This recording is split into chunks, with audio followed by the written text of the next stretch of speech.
evening, wrestling fans, and welcome to the Wrestle Talk podcast. For the next 2 hours, we will bring you the latest pro wrestling news, in-depth analysis of all your favorite promotions from across the globe, and much, much more. We will also bring you exclusive interviews with the greatest professional wrestling personalities on the local, national, and international levels. If you want to follow the Wrestle Talk podcast, check us out online at www.wrestletalkpodcast.com. You can also follow us on Facebook, Twitter, YouTube, and Instagram. And now, it's time for the reigning, defending, undisputed leader in pro wrestling podcast, the Wrestle Talk Podcast.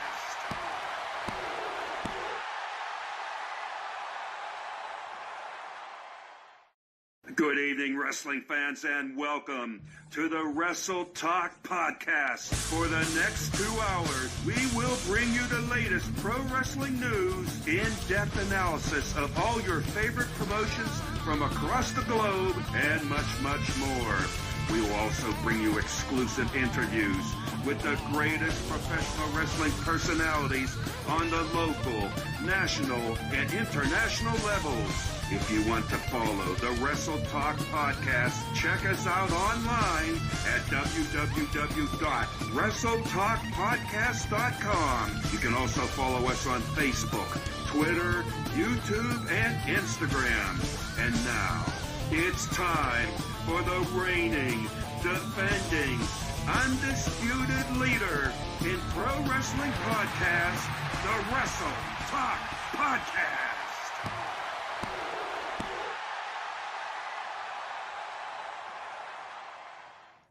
Good evening once again, Wrestle Talk Podcast fans. It is I, Gabriel Arsene, the young lion with the old soul, coming to you again for another episode of the world-famous Wrestle Talk Podcast. And as I'm coming to you right now, we're having a bit of an issue on our technical aspects right now. We got the promos. Just stay with me for a little bit, folks. We're trying to get this situated. But I'm hoping to just keep talking right now, so I can kind of deflate the announcement playing over and over again. But with that, we're going to talk lots here tonight on the Wrestle Talk Podcast. What's happening right now in WWE, AEW, Ring of Honor, as far as AAA. We got some word for MLW recently. There we go. So we have lots and lots to talk about when it comes to wrestling tonight.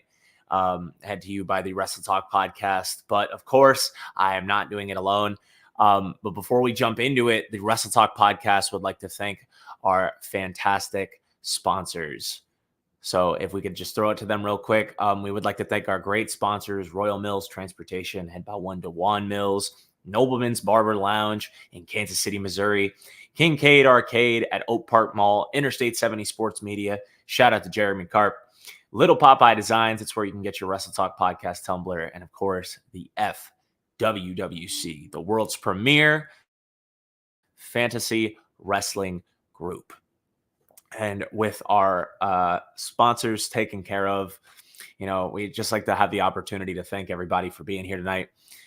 Please, yes, we have to shout out the X platform. If you could, be sure to hit us, tag us at hashtag Let's Talk Wrestling. We're always excited to hear about any takes when it comes to pro wrestling. We'd love to have you on the program sometime. We'd like to have your questions display, folks. We'd love to have you every chance we get. Hashtag Let's Talk Wrestling. You can find us at the Wrestle Talk Podcast on Facebook. I have to double check on X, but you should be able to find us there. Let us know your thoughts on what's happening in WWE, AEW, some across the pond, maybe somewhere in your backyard. Please let us know. We love to hear about it here on the Wrestle Talk podcast. But with the sponsors covered, with the hashtag covered, I have to throw it to my potential co-host here tonight because, of course, this episode of the Wrestle Talk podcast cannot be done alone. I am not alone here, Wrestle Talk podcast family, because I'd like to throw it to the one, the only, the longest reigning FWWC Hardcore champion, Hardcore Haas. If we could get some round of applause for Mr. Hardcore Haas. Welcome to the show, man. we're coming down from Wrestle Talk Madness, or Wrestle Madness 5. We went from how many hosts to 2? We're holding the fort down, man.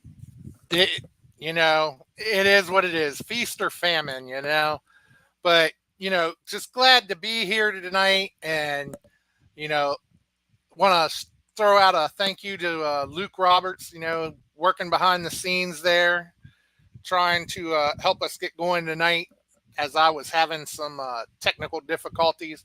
But hopefully we got the gremlins all worked out and good to go.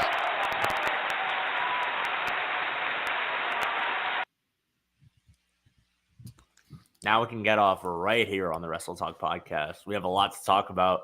I know we have a lot of questions when it comes to our high spot segment. And in our second hour, if you mind informing anybody who isn't aware yet, Hardcore Haas, who do we have as our guest in our second hour here in the Wrestle Talk podcast? Yeah, coming up in the second hour, we have a great guest, and, he just has a very interesting story. He was actually injured in the ring back in 2018, and they weren't sure if he'd ever be able to wrestle again. He had a cracked skull and several other injuries, and he is back in the ring. He is wrestling and just tearing it up, and just looking forward to talking to him. He is the one and only, the Unbreakable Shawn Phoenix. So just really, really looking forward to talking with him and getting to find out more about his story.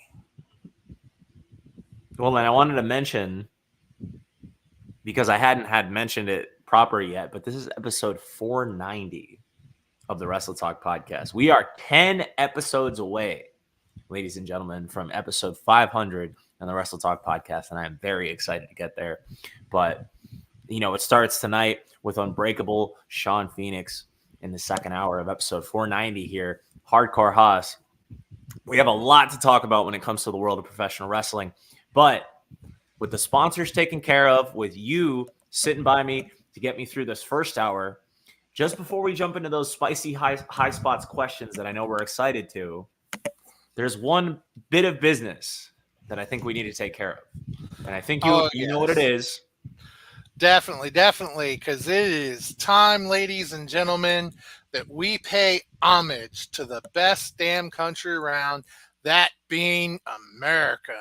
So, remove your hats, place your hands over your hearts, grab a flag if you got one, as we play the national anthem.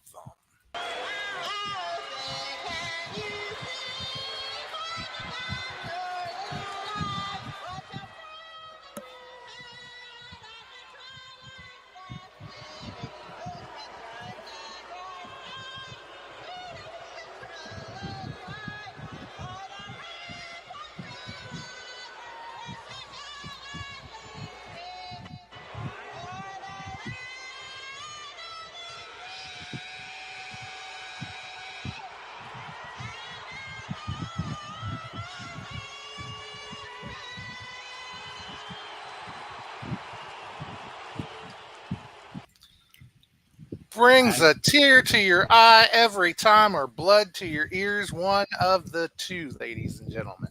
Or both, if you've been very bad. So,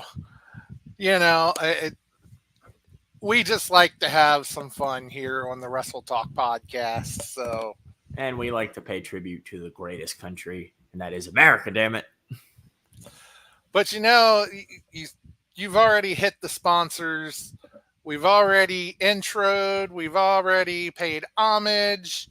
So I think it's that time that we getting start good at discussing some of that interesting wrestling that's been going on and hit our high spot segment. Mic check. Yeah. All right. Wrestle Talk Podcast.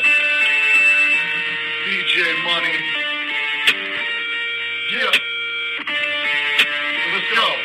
Welcome to High Spots, where we pop news like clear chops. We dog shop, coming through the screens of a laptop. And non-stop like I'm running speakers of blacktop. We hit hard like chair shots and backdrops. Like a clock blast, look like a belly flop. Now that's hard. We up to speed while they stay slow.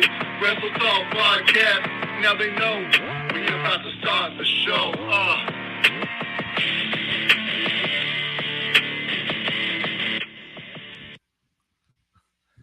DJ Money always hitting hard, ladies and gentlemen.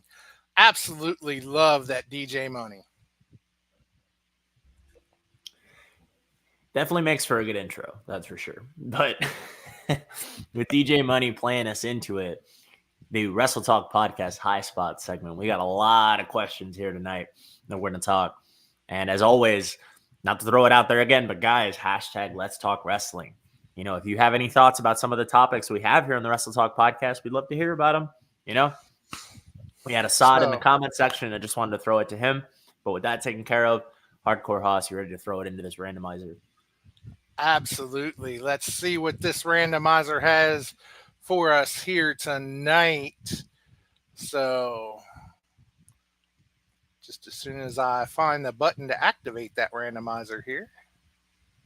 There it is.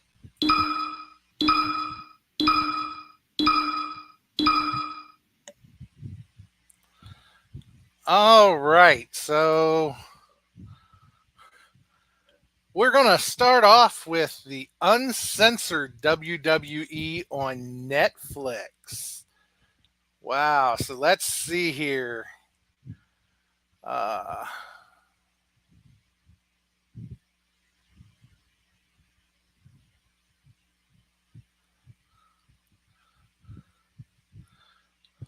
now I don't see the question. But anyway, the question is, I don't understand why it's not there. But we'll bring it back to it. We'll bring it back to it. Yeah, you have the question on hand. The question is though, when WWE goes to Netflix, it's been said that they are going uncensored. So of course there will be no more PG rating. PG is dead. Is this going to be a good thing or a bad thing for the wrestling overall as a whole? You want What's to your take thoughts? the lead? Okay. Well, okay, I can start out. Okay. You know, it really depends. I totally believe that there is a way to do it and still keep it the classy WWE that we have. You know, we had the Attitude Era, and Attitude Era was not over the top. So I would like to think we're going to get basically something of the nature of the Attitude Era again, maybe a little bit more edgier, you know. So hopefully they can balance it, you know, because personally, I would like to see things a little bit more edgy than what you're seeing. You know, it gets on my nerves seeing the screen blank every 5 minutes and every other word the commentaries cut off just because somebody says shit or damn or holy shit, or, you know, that's a little over the top. But hopefully when they go uncensored, you know, personally, I don't want to hear the F-bomb every other word either. So there is a middle ground there. And I think with the things that Hunter has been doing, I think he can find that middle ground. And hopefully he does. So hopefully it will be a good thing. I look forward to seeing it. Just hopefully they don't completely ruin it. Mm-hmm. And I mean, to build off of that, for me, I think it's too close to the ball dropping to call it, but we can speculate. And I'm in the same boat as you, Haas, that I don't need it to be Attitude Era level stuff because there's a lot of stuff about the Attitude Era I think people forget about. And so for me, I think as much as people like to clown on the PG era, because they have to play to a more family-friendly product, they had to work harder to get the results they did. And look at how much better stuff we have as a result of it. Think about how good. Okay, can I just throw one thing out there for people who want to knock the PG era? AJ Styles' whole career was during it. And look at what this man has done as far as some of the best work in terms of his overall legacy. So while I am a defender of that and I want my wrestlers to try, I do appreciate just a little bit more kick in my wrestling. Because I think we're at a time now where it's more so for the leniency than it is for the, okay, so we get to do whatever we want, right? Because for me, I agree. I don't think I want to have every now and then like a chant getting blurred or, blocked out or them not acknowledging the fact that some of the people that are watching this program are older. Yes, I know children are going to be watching it, but I also feel like those are what highlights and superstars are for. Maybe they can make that into speed. Maybe they can work something around that. I don't know. But especially with the potential of Cody Rhodes down the line, I think even just having this uncensored just means we can get a little bit of blood in our matches. I don't want it every other week, but I think a Cody Rhodes match could benefit from it, and this is a good thing. But like I said, this is more speculation than anything else. I want to see how this plays out. I see the good parts, but I can also see the potential for problems in the future. So you don't want blood every other week, so you don't want AEW John Moxley to... When John does it, it's different. When John does it, it's different, and I will die on this hill because I like the man. But yeah, Susie points out, parents are not going to want their kids hearing a lot of the bad language, but then again, kids today are uncensored. So I'm saying, I mean, like, I'm not justifying it because I'm with Night Owl on this as somebody who wants to start a family. I have the potential of being like, well, I don't want my child hearing this. It's not necessarily about what they're seeing, but it's more about who they hear it from. Sure, my kid or say Renee's kid may not be watching WWE with him because Renee knows what to expect, but that's not going to stop other people from like school at knowing that kind of stuff and being like, well, did you see what happened? This person said this. And it's like, where did you hear this? It's like at school, they were watching WWE. So we could talk about that, till the cows come home. But yeah, I do see where she's coming from. And I agree that I think this is sort of what me and you were implying as far as the negative impact that this might have as far as wrestling goes. Because even if we know kids can say the darndest things, we still shouldn't have them saying shit like that. Yeah, exactly. And I mean, you do hear a lot of kids nowadays, using foul language, and a lot of parents are tending to let their kids get away with that more than they were, say, when I was a kid. But at the same time, most of the time, if I hear a kid drop an F-bomb, there's something said to them. They have their limit. And so I think they're going to have to be selective on what they allow. Because, I mean, like I say, I can see going back to somewhat of an Attitude Era. And I mean, Attitude Era really wasn't all that bad. But if you get much worse than what they had in Attitude Era, I think you're going to be... I mean, even I would argue that the Ruthless Aggression Era went there way more times than the Attitude Era did. Like, the Attitude Era has some stuff in it. And I only say this as somebody who's like, the 90s aren't as good as you guys remember them. But I also acknowledge that I'm like, yeah, but when they were good in the Attitude Era, they were really good. Like, even stuff that predates the Attitude Era, when WWE was really toying with that, like, okay, how do we break this, classic bodybuilder look that we, say your prayers, eat your vegetables, and take your vitamins crap from the 80s. by injecting that, I always think back to like Brian Pillman, with the whole Stone Cold Steve Austin thing, which is like, yeah, that was probably horrible, but made for good television. No, I'm not advocating for that. But I think about, because you mentioned Triple H, I always think about his execution with Tommaso Ciampa and Johnny Gargano. If we can get that level, that kind of germ of just pushing the boundary, just the envelope enough to suspend people's disbelief, but just nice and neat enough to where it's not trash, I think we'll get the best of both worlds. But we could sit here talking about this all night. You ready to throw it to the next question, man?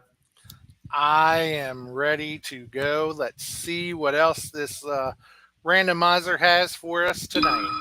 Wanted to say also, love you, Susie House.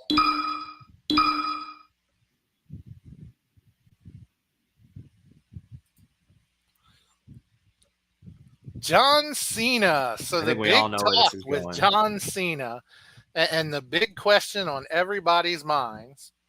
John Cena has announced his retirement in 2025.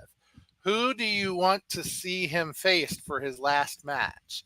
And now, before we get into this, one thing I keep seeing that I want to kind of straighten out is, yes, when John Cena was in the ring, John Cena said WrestleMania will be his last WrestleMania. He also pointed out other events that would be his last of those events. WrestleMania is not John Cena's last match in WWE.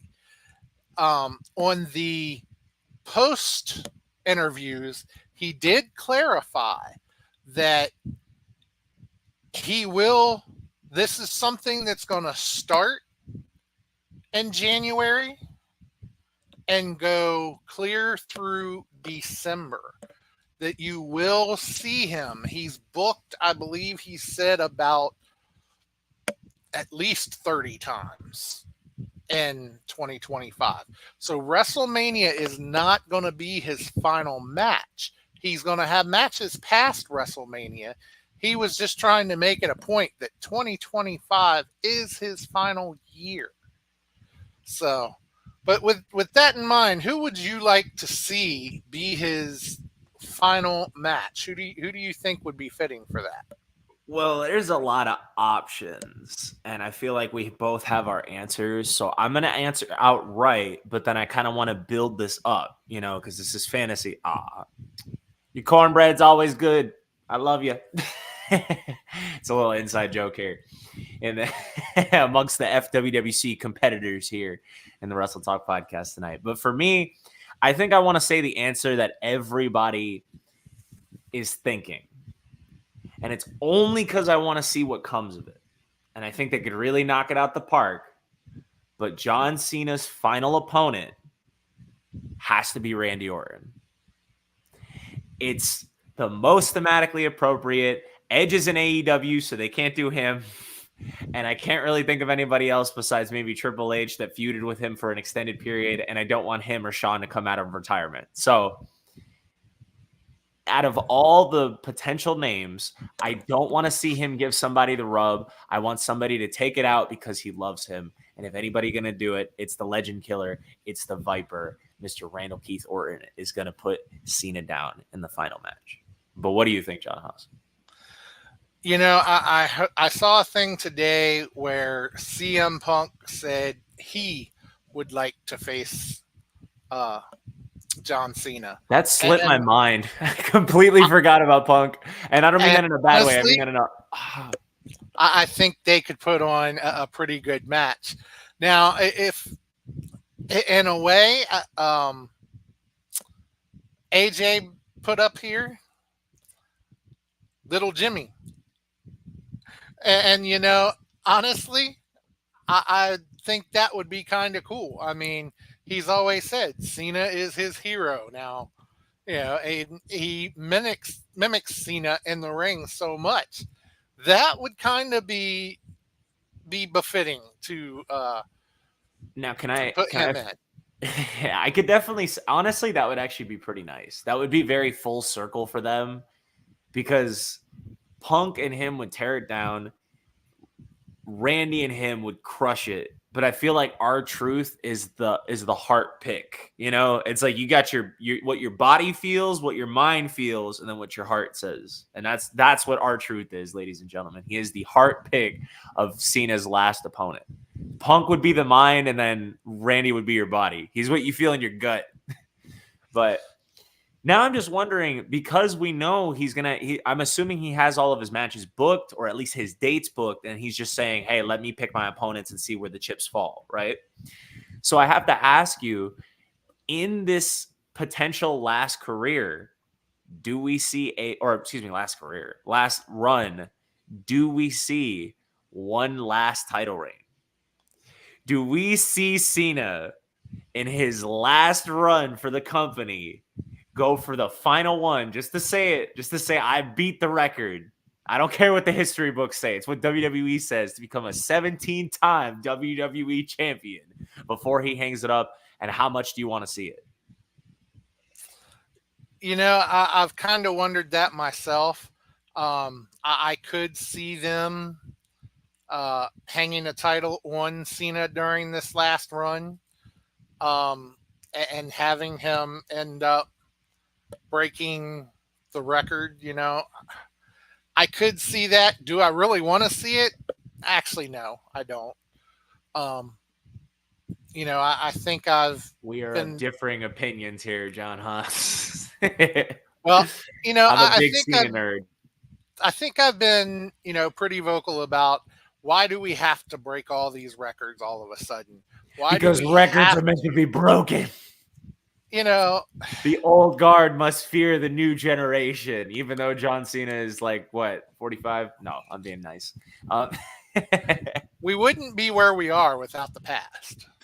Maybe. So why should we erase the past? But tomorrow is yesterday's today, because I got to get philosophical and stupid. No.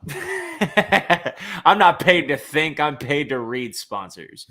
Nah, Cena Verton Hell. See, Assad agrees with me, though. Cena versus. Exactly. We're here out of the goodness of our hearts. No, a lot of potential final opponents. I honestly think Cena's going to touch all of them if it comes down to it. I think this is sort of a last hurrah. And if I could compare it to anything, if Flair was dead, maybe not while he's alive, though.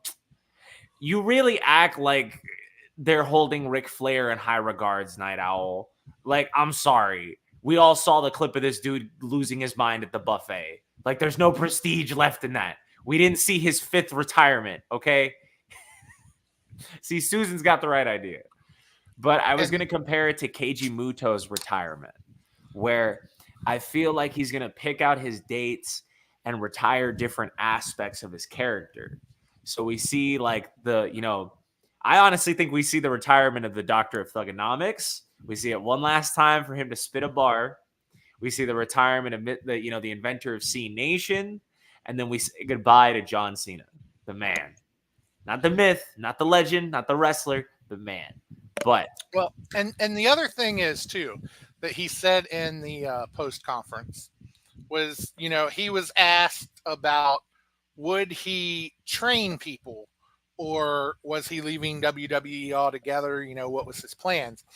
And he said he wasn't exactly sure what capacity yet, but this is the end of his in-ring career. He is still going to be around WWE, more than likely in some backstage capacity. But will you see John Cena as the special guest referee? No, you're not going to see it. Will you see John Cena taking bumps? No, you're not going to see it. Will you see John Cena coming back in this match or that match just for this special match? No, you're not going to see it. You know, so that's what he's saying right now. And honestly, I think you will see Cena in some capacity still. So he's not completely going to be gone. Of course. But he's just going to be gone from the in ring. So I honestly want to see where he's at in a management position. Everyone knows Flair is greater than Cena. The antics only grow his legend. Wrestling 101. If you say so, sir. I think that just means his star is crumpling. But what do I know? I'm just 26. And I'm advocating for what is considered the next generation in John Cena. Like, are we having the same conversation here? This dude is peaking. Like, this is his legend. This is the golden run, you know? Well, and see, that's where part of the difference comes in. You're 26 years old. You have the John Cena run, and not that you didn't pay attention to the older wrestling. I know that you do tend to go back and view a lot of the older stuff, and but you didn't grow up with the Ric Flair era the way that I did, or that's the syndication Ric Flair era. That one, it was like you got to pull the cable box open. You got to get the tubes ready. No, I respect the OGs when it comes to that. If it was Snitch versus John Cena for the final match, then it's obvious John Cena is going out with a loss, no questions asked. Absolutely, because the Snitch is one of the best out there. Thank you very much. Of course. AJ Wallace keeping it real here, all right? It doesn't matter what the 26-year-old says. It's what AJ Wallace and the fans think, and that is the Snitch would absolutely put an end to John Cena's career if it came down to it. But so we've been taken care of. I'm sorry, man. Shout out to Jimmy Harris. We're having a good time tonight here on the Wrestle Talk podcast. But with that, we always have a good time. But Night Owl, just know I will be hitting you up after the show, because if he's getting paid to read sponsors, you and me got to talk.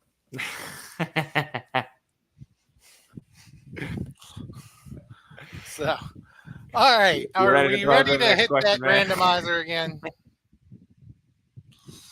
Let's go ahead and see what else this randomizer's got.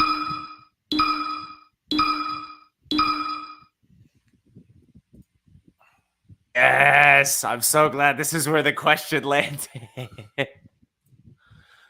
Now that Rhea Ripley made her return on Raw last night, where do you see the Rhea Dom Liv story going from here?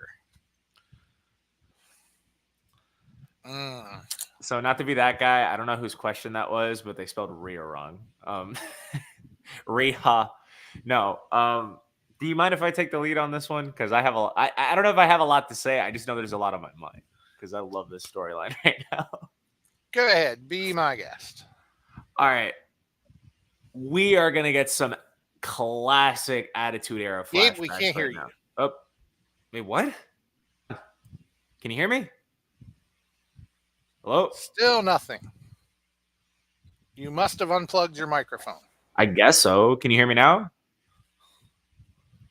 All right, hold on. I'm going to exit. Okay. I'm going to go ahead and take Gabe off the screen for a moment while he works on that. Okay, so with the Rhea Ripley coming back, it's going to be interesting. I don't foresee. I don't necessarily foresee her just forgiving Dom.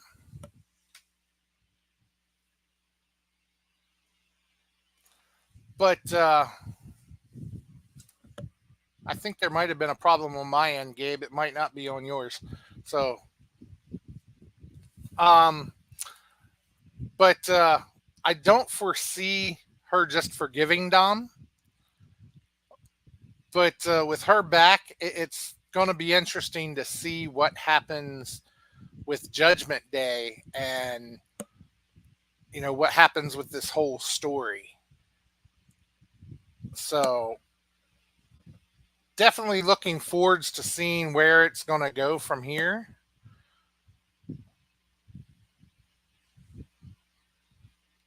And exactly what they're going to do.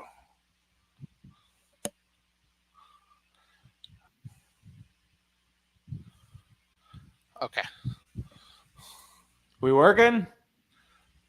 Yes, you're here. Okay, thank God. Sorry about that. It was actually, I believe, might have been my issue. So I apologize. Happens. We got it situated. But thank you for holding it down on the question. I'm still fired up about this because I love this situation. So I didn't think Rhea was going to heal this quickly.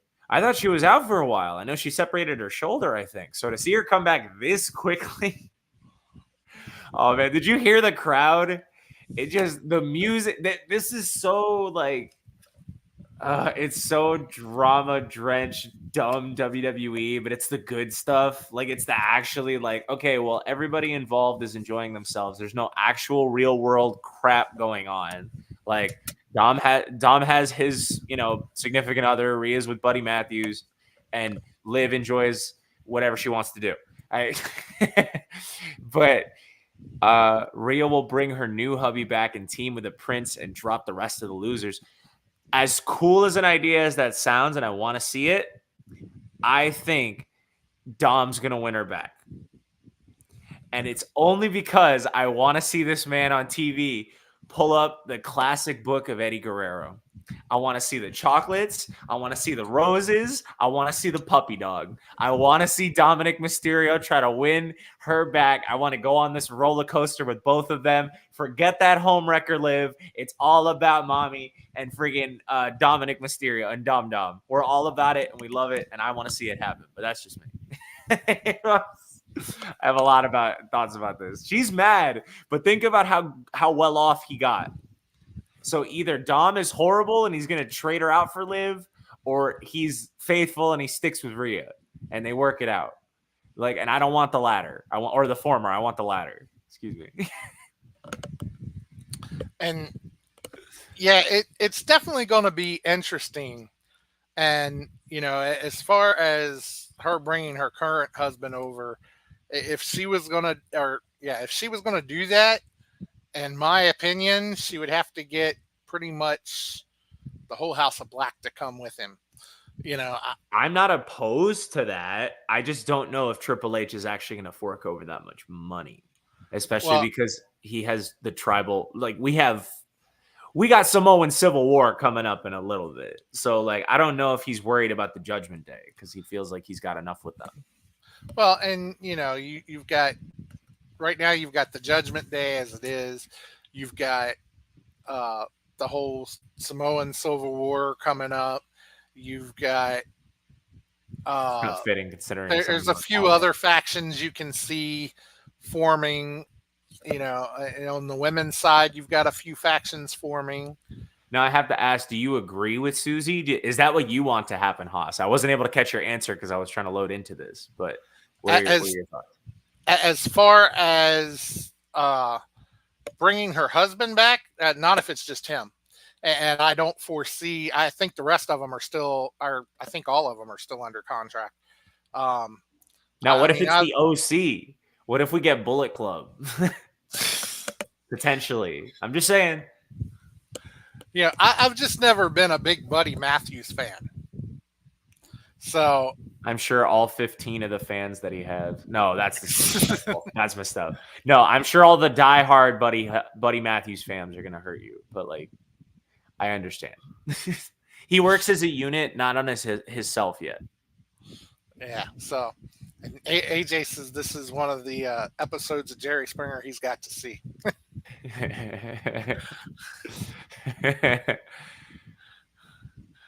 So Alistair is married to Selena. Is she still like? I'm assuming she means Zelina Vega, or no? No, they fired her, didn't they? Oh wow, I'm getting off track. I'm sorry, I'm getting sidetracked. This is a whole rabbit hole. We were on Rhea and Dom earlier. Sorry, but yeah, it's just one of those things, So I'm not sure where they're going to go with this at this point. Where do you want it to go, though?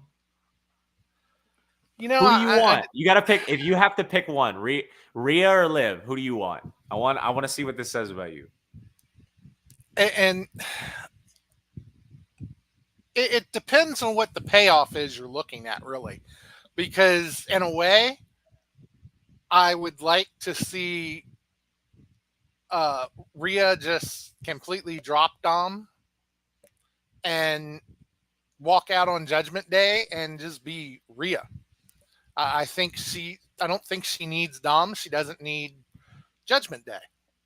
you know, now Dom, on the other hand, yes, he needs Rhea. Mhm.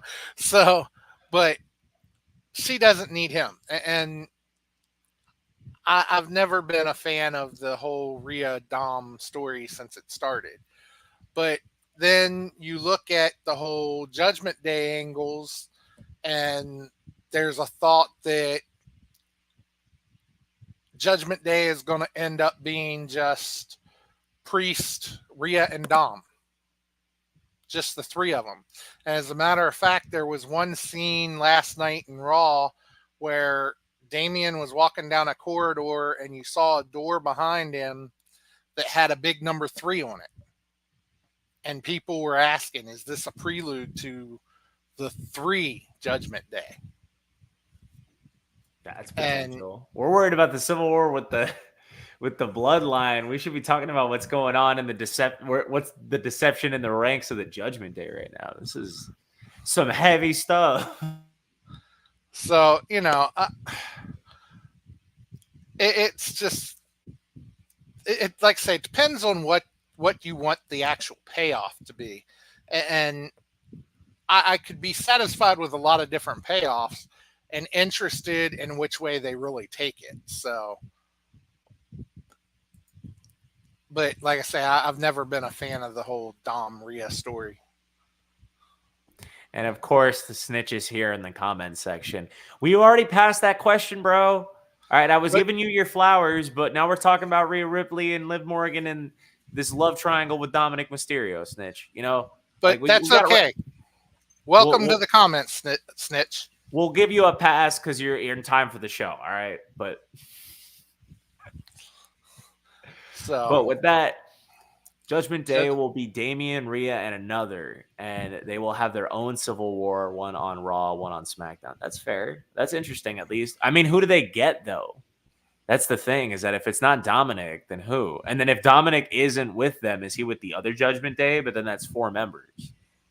I mean, maybe they need 4, but, like, that's weird to me. And obviously, if it's going to be Rhea and Dom, then, on the other side, you've got to have Liv. And she's the antithesis. She's the one that got the tag team champions their shot. So, they could go with her. This is unraveling slowly, and I like it. I just don't know where it's going. And I hope they don't drop the ball. I don't know what dropping the ball is yet because it hasn't happened. But I feel like if it happens and we know, we'll be like, okay, so they dropped the ball, right? No, but it's definitely a lot of complications in the Judgment Day. A lot of complications. But with that, I think we're ready to throw it to our next question, John Mose. Yes, definitely. Let's see what else we got here.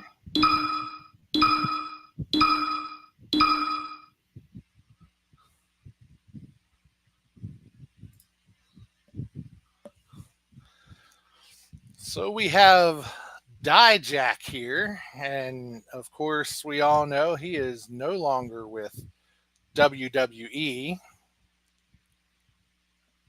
And sources have confirmed that he was backstage at Forbidden Door. So is this something you would like to see? Dijak in AEW?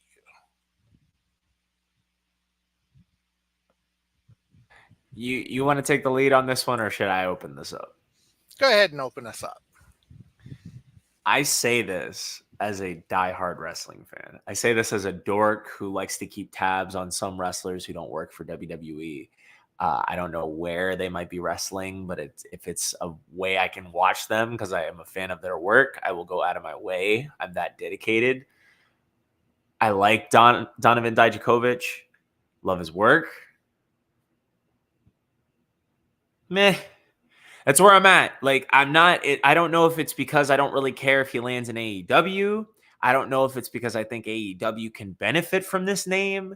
I feel like they have a lot of names, and I feel like out of the last couple of signings for AEW, they were big ones. Like when I think of some of the names that came over there, right? We're at Will Ospreay, Absolutely. Kazuchika Okada. Yes. Excuse me. I almost said Sachet Monet. Mercedes Monet. Excuse me. Even a name like Willow Nightingale, I think of like, yeah, she's a good for like the women's division. I think of a lot of names, and even just trying to peg a name for him in a division there, I'm not really landing anywhere for him. It's like, I don't think he's main event caliber, at least not there for what the talent they have right now. They have, Adam Page, Kenny Omega is going to be off the hook soon. Will Ospreay's still competing, even if he has the Mid-Atlantic Championship. And Swerve Strickland speaks for himself. He's not there with them. Maybe he can build up to it. Maybe. But I'm thinking maybe he's in the mid card there. And even then, there's so many belts going on that if you don't have a really uber gimmick like the Acclaimed or, the Guns, then you're going to get lost in the shuffle. And if you're not a main eventer like MJF, where you can cut a promo on the fly like that and you are made money, it's going to be very much a little fish, big pond situation. And I think maybe if he gets signed by TNA, he has a better luck there. But I guess I'm just being brutally honest with it. I just wanted to open by saying meh. In all honesty, will he land with AEW? There's no real definitive answer yet. However, I did come across an interview with him that was conducted. Do we have video of that? No, it was a written interview, but it was conducted after the Forbidden Door. And there were two quotes that were in that interview that I pulled out. One of them, they had asked him, was he invited there or did he just show up? And he said, nobody invited me. I showed up uninvited. And then he laughed. No, Mojo Rawley and Steve K both arranged that for me. Donovan Dijak revealed. They have great connections. Steve was there with me, so he brought me along and brought me in. The second one,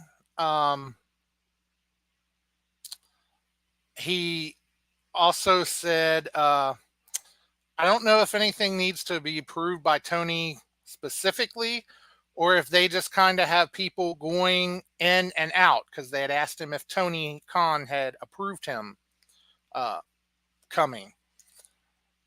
But I know that Tony has been made aware of my interest, and I know that there is reciprocal respect, if nothing else. So, will he land in AEW? Seems like he's got an in. Maybe.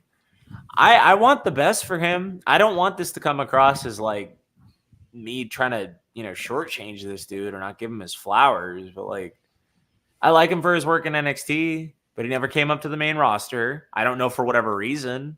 Maybe he didn't want to. Actually, he was drafted to the main roster. He was. See, I don't even remember. He was never used. What does that say? And is that a potential problem in AEW's future? Maybe not that he's difficult to work with, but do we have... I always like to compare it to WCW, and I don't mean to, but they have so many parallels. And I'm just like, is this a situation where the inmates start running the prison? Does this become a problem, especially with some of the contract signings that they've had right now? Do they have the money for this? I would be cautious about it. That's just me. But you bring up the inmates. He says nobody invited him. I'm like, okay. Well, he said that jokingly because, after that it said he laughs. So he was jokingly saying nobody invited him. Was he joking? But, then he did stay. Mojo Rawley and Steve K both arranged for him to be there. So, if he was invited, then that's cool. That means he's got clout. But you speak of the inmates running the prison, and there's another man backstage that I'd like to hear his take on this, and I bring up the inmates running the prison because this is a man who books on the main roster, but is an inmate in the FED. So, you know, he is the one and only Dewan Mills. You make it sound like it's a bad thing, Hoss. For the love of God, I'm only 2-1. Jesus. But that one was to one Taylor Marie, dude. And man, if we can get the exclusive here, what is a fight with a girl like that? Hoss, I got it, and I don't want to get off subject. I really don't want to get off subject, but I do want to answer the question. It's a 2-hour show, dog. I get it, dog. I get it.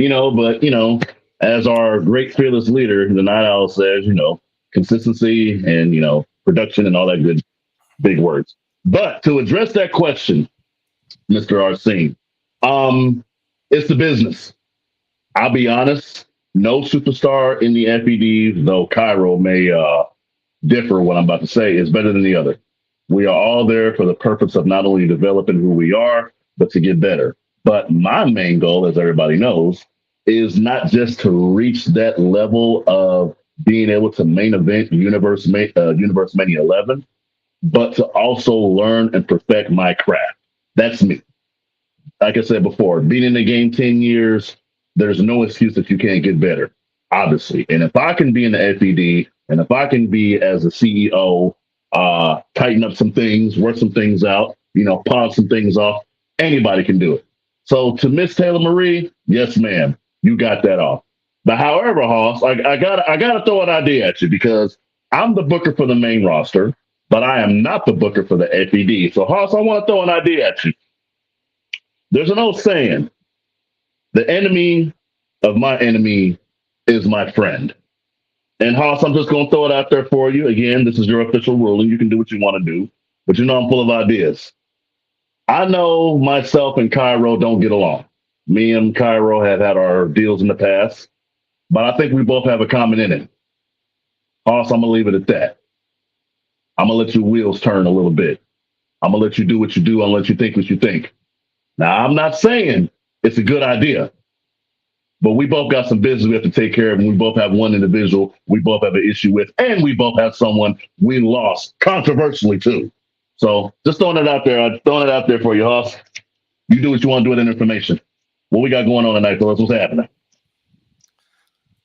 That there has been some thoughts about that going through my head, and so I got a couple ideas that might be coming up soon. So we'll see what happens. Awesome. Good. So not under the table talk that we can't reveal here, but some of it's slipping my radar even. So I'm curious to see where this goes.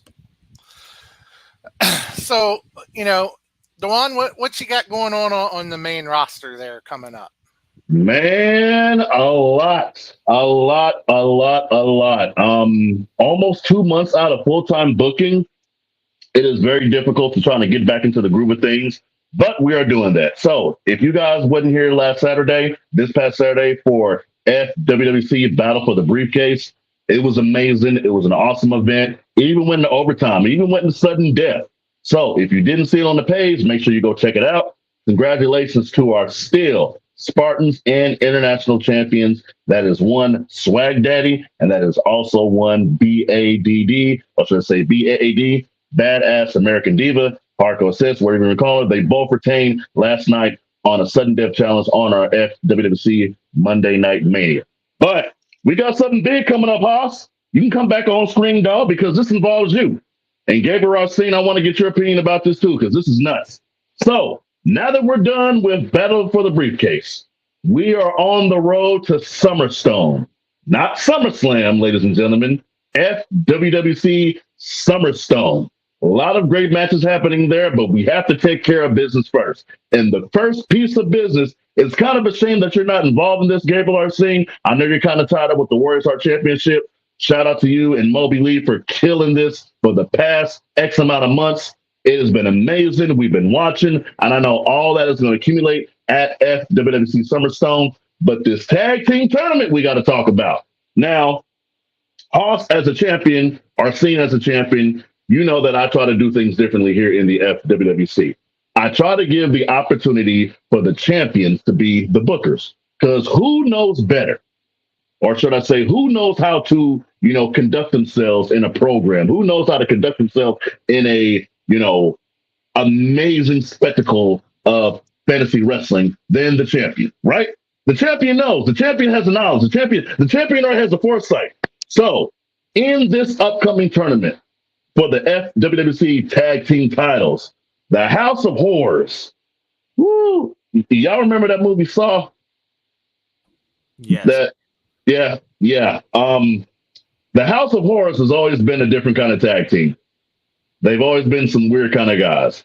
And when they brought the idea to me, they said, hey, CEO Mills, we want to make these teams earn it. This isn't going to be a walk in the park. This isn't just something that's going to be sanctioned. No. Somebody is going to get hurt for the opportunity to face the House of Horrors at FWWC Summerstone. But before we get into all that, we got to get these teams laid out. We got to get this action going. And this upcoming Monday, it begins. Hardcore Hoss, I hope you're ready, because this shit's going to get ugly. The first round will be a needle pit match. If you're familiar with Saw 2, on a shoot, still one of the most gruesome things I've ever seen on camera. Though it was cool how we found out how they did it, it was still something very, very uncomfortable. They filmed it to perfection. It gets under your skin in 2 seconds. Yeah. None of the actual syringes had needles. They filmed it and tricked it, and it was amazing.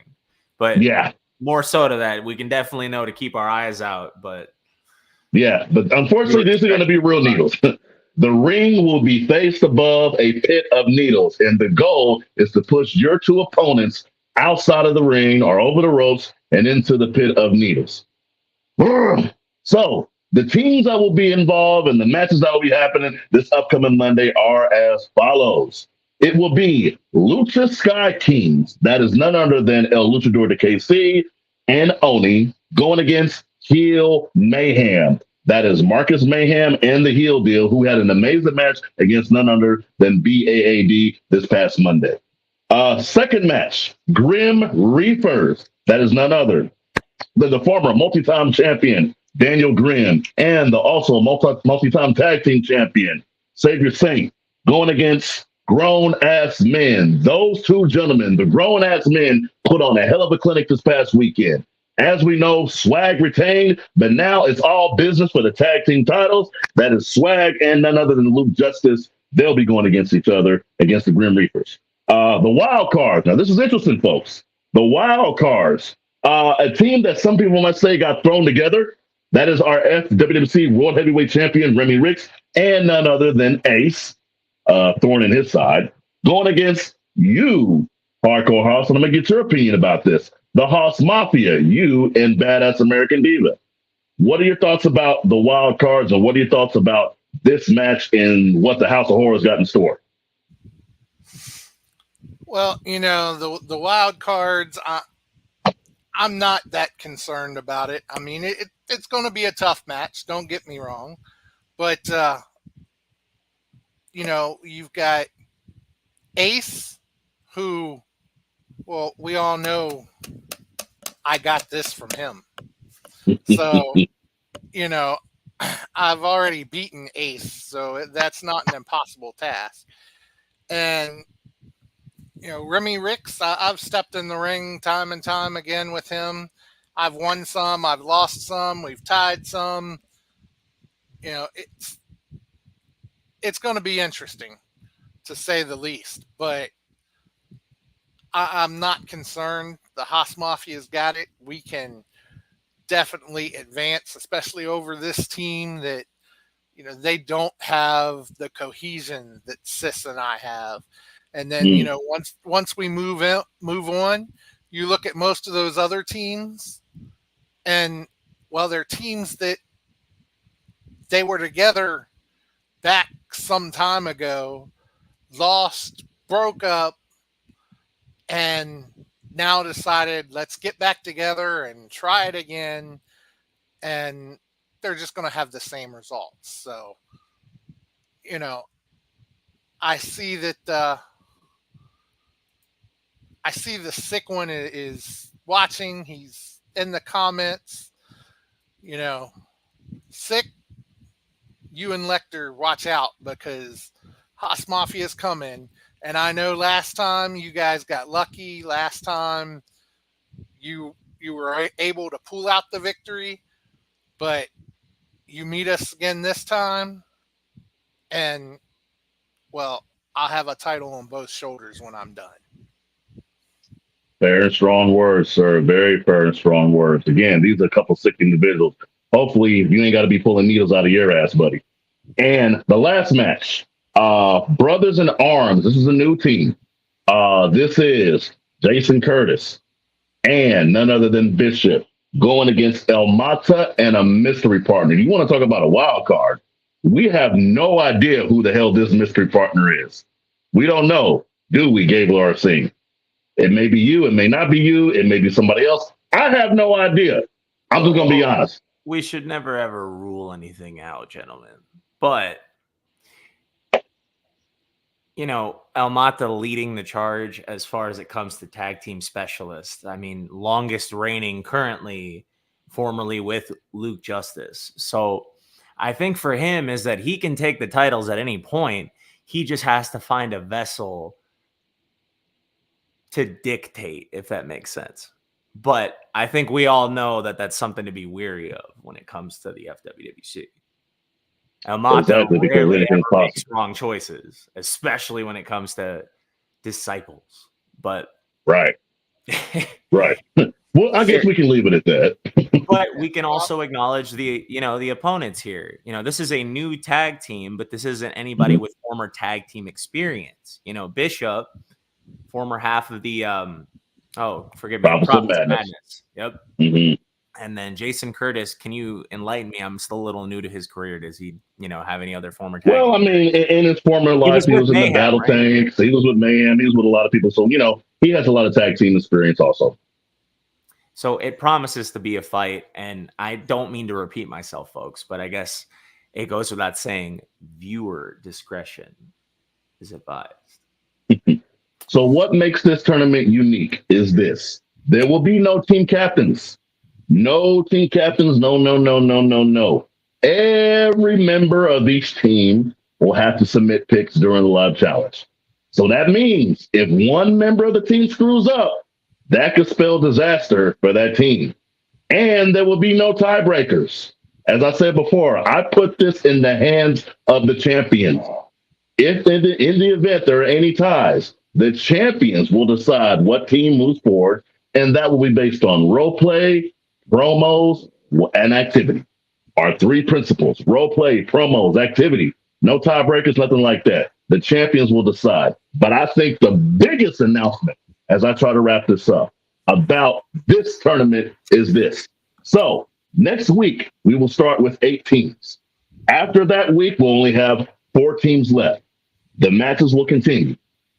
That following Monday, we don't know who's going to be involved, but we do know only 2 teams will be left. Now, this was something that was spoken to me, or should I say told to me, by the House of Horrors. So out of those 2 teams, who's going to Summerstone? I'll tell you what, both of them are. It will be a triple threat tag team match for the FWWC tag team titles at Summerstone. So, big opportunity for you guys. Out of those 8 teams, 2 of them is going to the big dance, baby. But let's be honest, who the hell's going to survive this needle pit match? And after they're done with that, what the hell is really going to happen? Well, when it comes to House of Horrors, I put nothing, and I mean nothing, past those 2.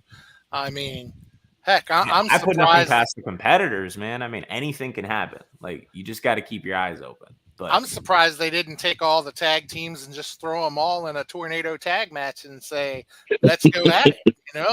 That's the type of team they are. The tornado tag don't have to stay in the ring. No shit. No shit. And let's not forget the Rule of the Ring tournament continues. This is going to be a bit, man. Y'all talk about booking. I'm at least going to have at least 50 to 60 picks I got to go through this upcoming Monday. I'm going to be a very, very busy CEO this upcoming Monday. The Rule of the Ring tournament continues. Some of you guys will be double booked, but man, the road to Summerstone begins right now, baby. We on the road to it. Well, and we know that Monday, I am in a match, but at the same time, just remember, if you need it, I can take Ruler of the Ring picks because I'm Please not do. in that because I am already Ruler of the Ring. Please, yes. But you signed up for it. Let's go. Please do, because I'm gonna be hella busy. And as always, I ask for patience. So, Arsene, before I get out of here, man, you and Moby, 3 weeks it goes down at FWWC Summerstone. Amazing program thus far.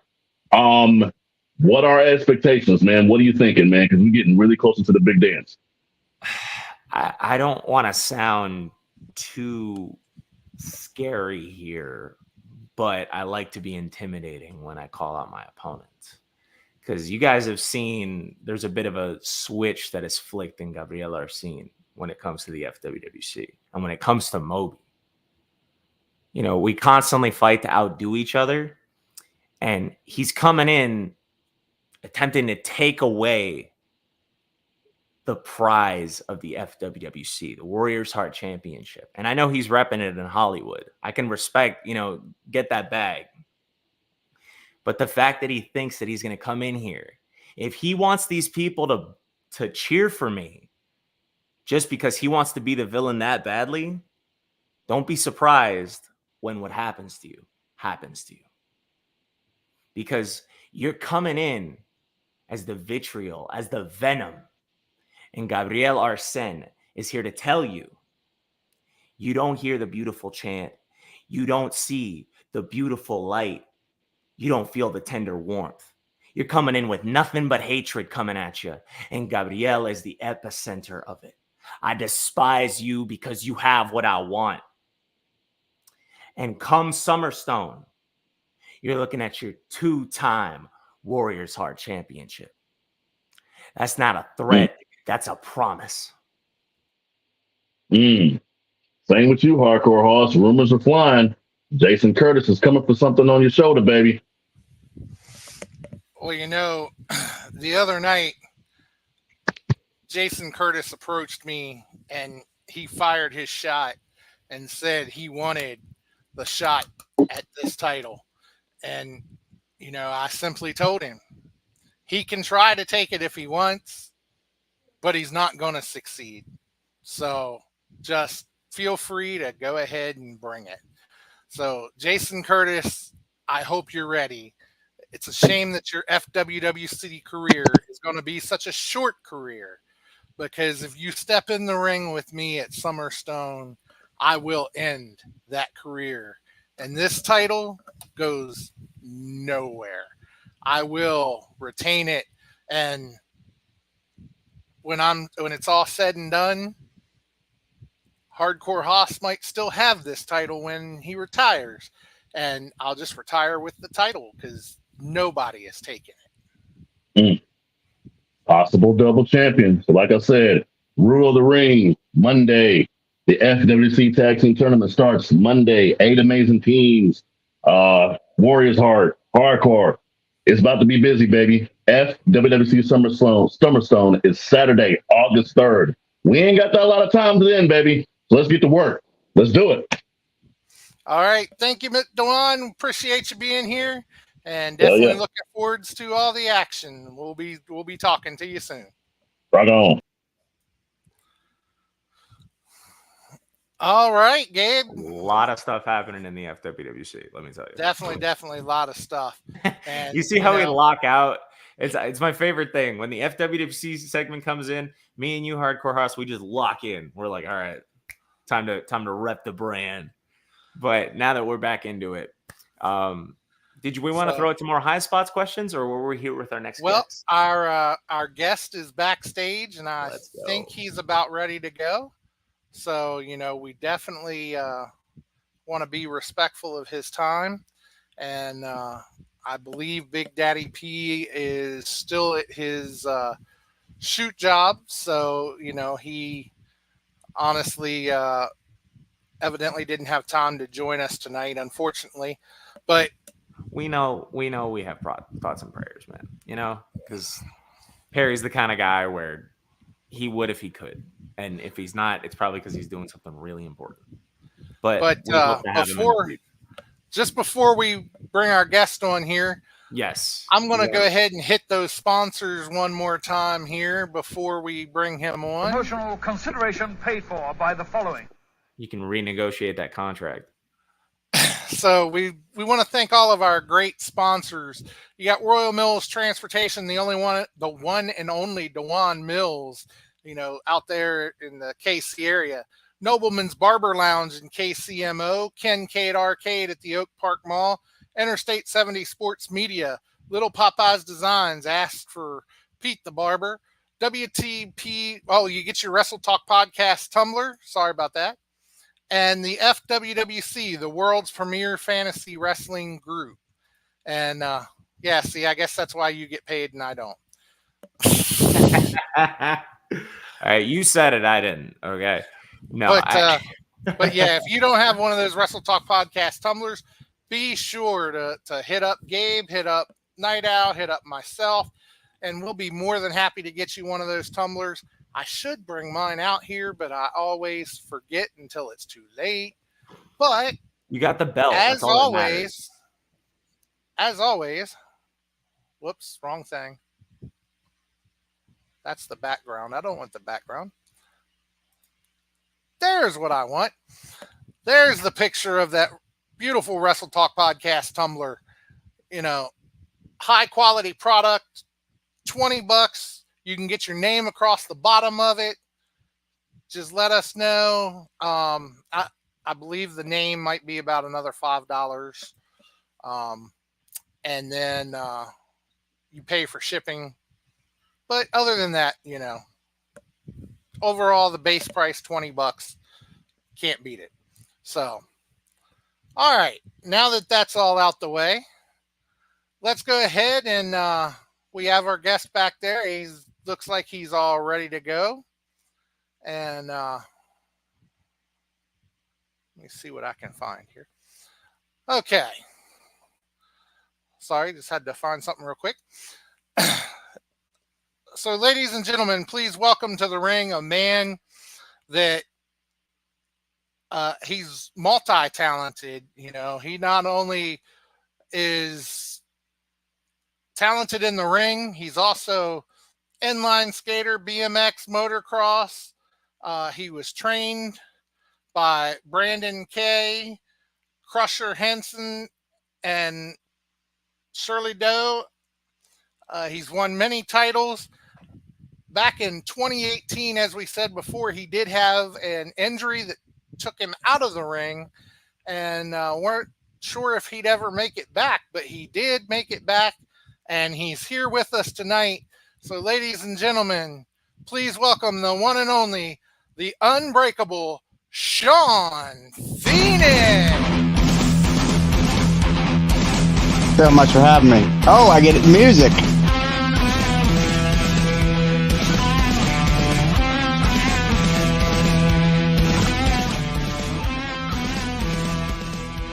With a name like Unbreakable, it's fitting. Gotta have good music for a name like that, dude. Welcome to the show. Pleasure to have you. Thank you for having me. Thank you. Of course, man. Episode 490, right, John Haas?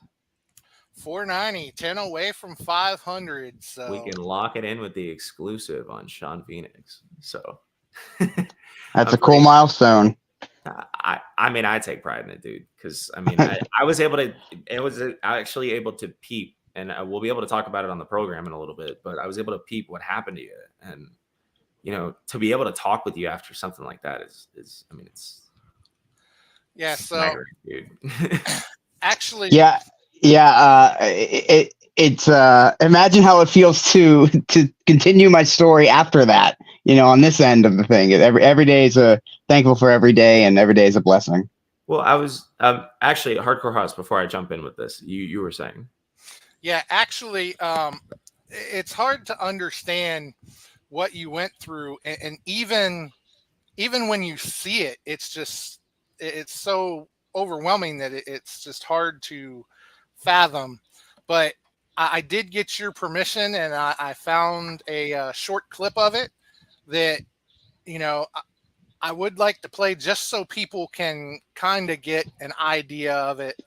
Were you cool with us just jumping into it, man? Yeah. Yeah. Cool. So, and as the warning says at the beginning, it is an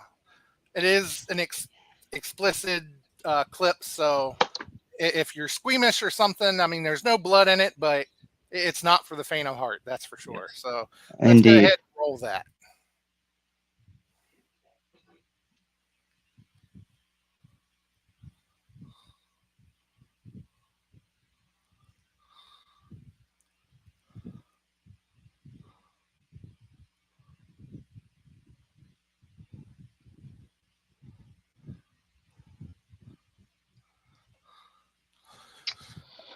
Pretty rough. Yeah. Pretty rough. It's I don't know if you intended to not play the audio, but with audio, I think it's a lot worse. So that was kind of a way to ease into it to show people what happened without the brutal audio, in my opinion. I was able to catch the actual audio on honestly, I'm not sure why the audio didn't come through, but I'm going to say probably for the better. I was going to say, I think for the sake of the program, I think it worked out in our favor. Right. It's a very sickening thud, folks. So I went into it. You mentioned in the actual video, you said you remember the match. I'm assuming you remember everything leading up to it, and then you jumped off. And I mean, what happened? You woke up, and then where were you at? Yeah. So how do you find your legs after that, if you will? What's that? How do you find your legs after something like that? Right. Yeah. So I in hindsight, answering this question in 2024, I can look back and think, and I can remember like everything, but I distinctly remember kind of coming to in that moment, laying on the ground and experiencing the worst pain that I've ever experienced in my life. I had a headache. Obviously the pain was in my head. It was unbearable, and I couldn't hear out of my left ear, and I didn't know what happened. I was, obviously knocked out cold. First time I've ever been knocked out unconscious like that before. Hopefully the last time. And I kept asking. One thing I've noticed with concussions, not just with me, is like sometimes people like have one thing they can't comprehend. Like I had one friend who just from when we were skating, he hit his head. I forget what happened, but like he couldn't remember the time. He kept saying, "What time is it?" And then we'd answer him like, a couple of minutes later, "Yeah, what's the time?" And like you almost get annoyed by how many times you have to answer that. So like I like an itch you can't scratch. You're just like kind of, yeah. Just like, man, I've told you this. Knock it off. Pay attention. But like when you're concussed, you just can't comprehend. So like I was asking people like, what happened? And then I think there was a little bit of that phenomenon on not being able to comprehend what happened. And also it was a real time question. Like in the moment, the referee he just reacted. Right. So I would ask him, he said, "Oh, you hit your head." And I was like, well, yeah, like I got that, but like what happened?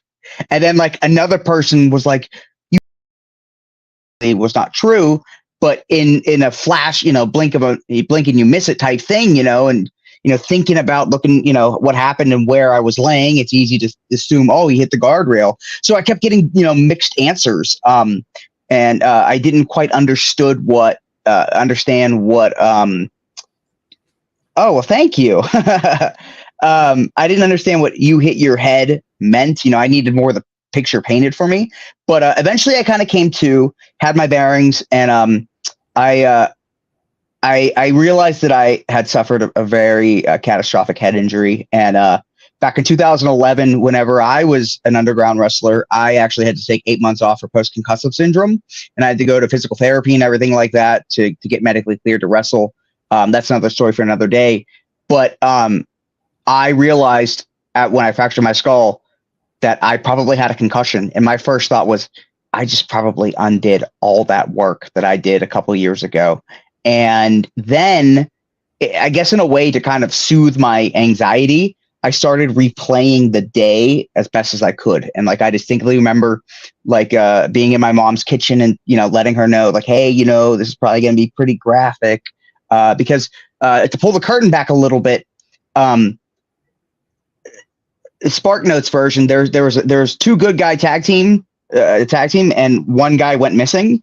And then the remaining guy was like, oh, where's my tag partner? Then finally that guy came back, but he brought in these monsters and they were, he turned on his old partner and these monsters were beating up, the remaining guy. And then he would have to find a replacement tag partner to fight the monsters. The monster would take out the backup friends.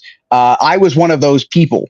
I was one of those people to come into the story to be a hired gun, so to speak, to help out one of the heroes. And coincidentally, I couldn't make the next couple shows. So it kind of worked out perfectly. I was supposed to crash through the table and quote unquote break my ribs. It just so happened the boy cried wolf, and I actually like got injured. So like I knew that it was going to be a pretty rough ending to the match. So I was warning my mom because it did take place, a stone's throw away from where I grew up. So my parents were in the crowd. My siblings weren't, but like I had an aunt and uncle as well. So I was just kind of like just letting them know like, hey, it's going to be pretty brutal, but I'm going to be all right. So I remember that. And then I remember like, okay, well, how did the match start? No, I'm sorry. So it was, oh, well, what's the date? Okay, well, it's October 6, 2018, IWC Unbreakable at Core Time Sports Center in Elizabeth, PA. And I just kept going and going. Okay, well, how did the match start? Okay, well, it jumped us from the gun. And I went through the entire match in my head in the moment, laying on the floor, nearly dying. And then I got to that point where I knew I was doing the 450 and I was like, I don't remember what happened. I'm sure this is where I got hurt. But I wasn't super, super freaked out because I knew for like, in the moment, I didn't know how injured I actually was. I just knew that, more than likely I had a concussion. But looking at those, facts and the fact that I was able to recall so much, I was under the impression that the concussion wasn't that bad. So that kind of really, really calmed my nerves. I'm like, okay, well now I can actually process everything, what's going on. So yeah, pre-apologies. As you know, I've suffered massive head trauma, so I may answer some questions to trail off. I don't know if I actually answered that question properly. Yeah, absolutely. Dude, it makes for a good story. I mean, not good in the sense that like I'm glad you're okay. Oh, absolutely. I'm of the mindset of I think I don't know what band had the song, but like the chorus was or one part of the song was like 1,000 bad days mean 1,000 bad stories, and 1,000 bad stories make me interesting at parties. And I was like, I love that line because like as long as you can bounce back from any negativity, like you survived it and you can use it as a strength to call on. And like, not to jump ahead, and I know you're getting ready to ask a question. I realized while I was in the hospital, people messaging me and like, so my sister actually took my phone at the hospital. She took it home because I'd be unconscious and people would be contacting me. So finally, when I got my phone, just looking at all the like notifications and everything like that, and people like praying for me and messaging me, calling me, it was like the help that I needed, the love that I needed, and I was like, you know what, I have to be strong for them, and I can overcome this for me because of them. So. Sorry, as you were going to ask, I'm sorry. Nah, you're all right, dude. And you were gonna say hardcore. Real quick, we wondered if you could do us a favor, and we can pull you off screen real quick while you do it if need be. Can you flip your screen so that it's in landscape mode? Oh, do you mean literally just rotate my phone? Like, yeah, or do I have to? If you rotate your phone, it should. That should be an option. I don't know. You did say that. I do apologize when we were setting this up. Let me see. Let me try turning off my camera. All right, I'll pull you off screen real quick, and then okay. I'll bring you back on. So yeah, ladies and gentlemen, while he gets his camera set there, we are talking with the Unbreakable Shawn Phoenix.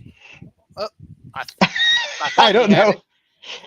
Did I at one point? We're just. It looked We're like just you did, pretending but I you're think Spider-Man. it's You're just, hanging parallel. your phone may have a lock where it won't. You know what? I'm sure that is. Let me see if I can. I'm sorry. It's my first day. Rotate turned off on my phone. I'm using my laptop, but like I don't like when my phone rotates. But there Yay! we go. now we got it. Anyway. Sorry about that. So should we do that all over again from the beginning? And testing. So 3 mic check. So yeah, as we were saying, after that accident, you actually spent 6 days in the hospital. Correct. And you had a fractured skull, bleeding on the brain, and permanent hearing loss in your left ear. That's just 3 of the injuries that I actually was diagnosed with. But yeah, I suffered a fractured temporal lobe. I had a subdural hematoma, which is a brain bleed. I fractured my my inner ear. What's that? Well, subdural hematoma. I think that's exactly what Kazuchika, or not Okada. Yep. Katsuyori Shibata. Yeah. Oh my God, he did a 15-minute match after that. Haas, it's horrible. Insane. Flooding your brain with blood. I'm sorry. I don't. Yeah.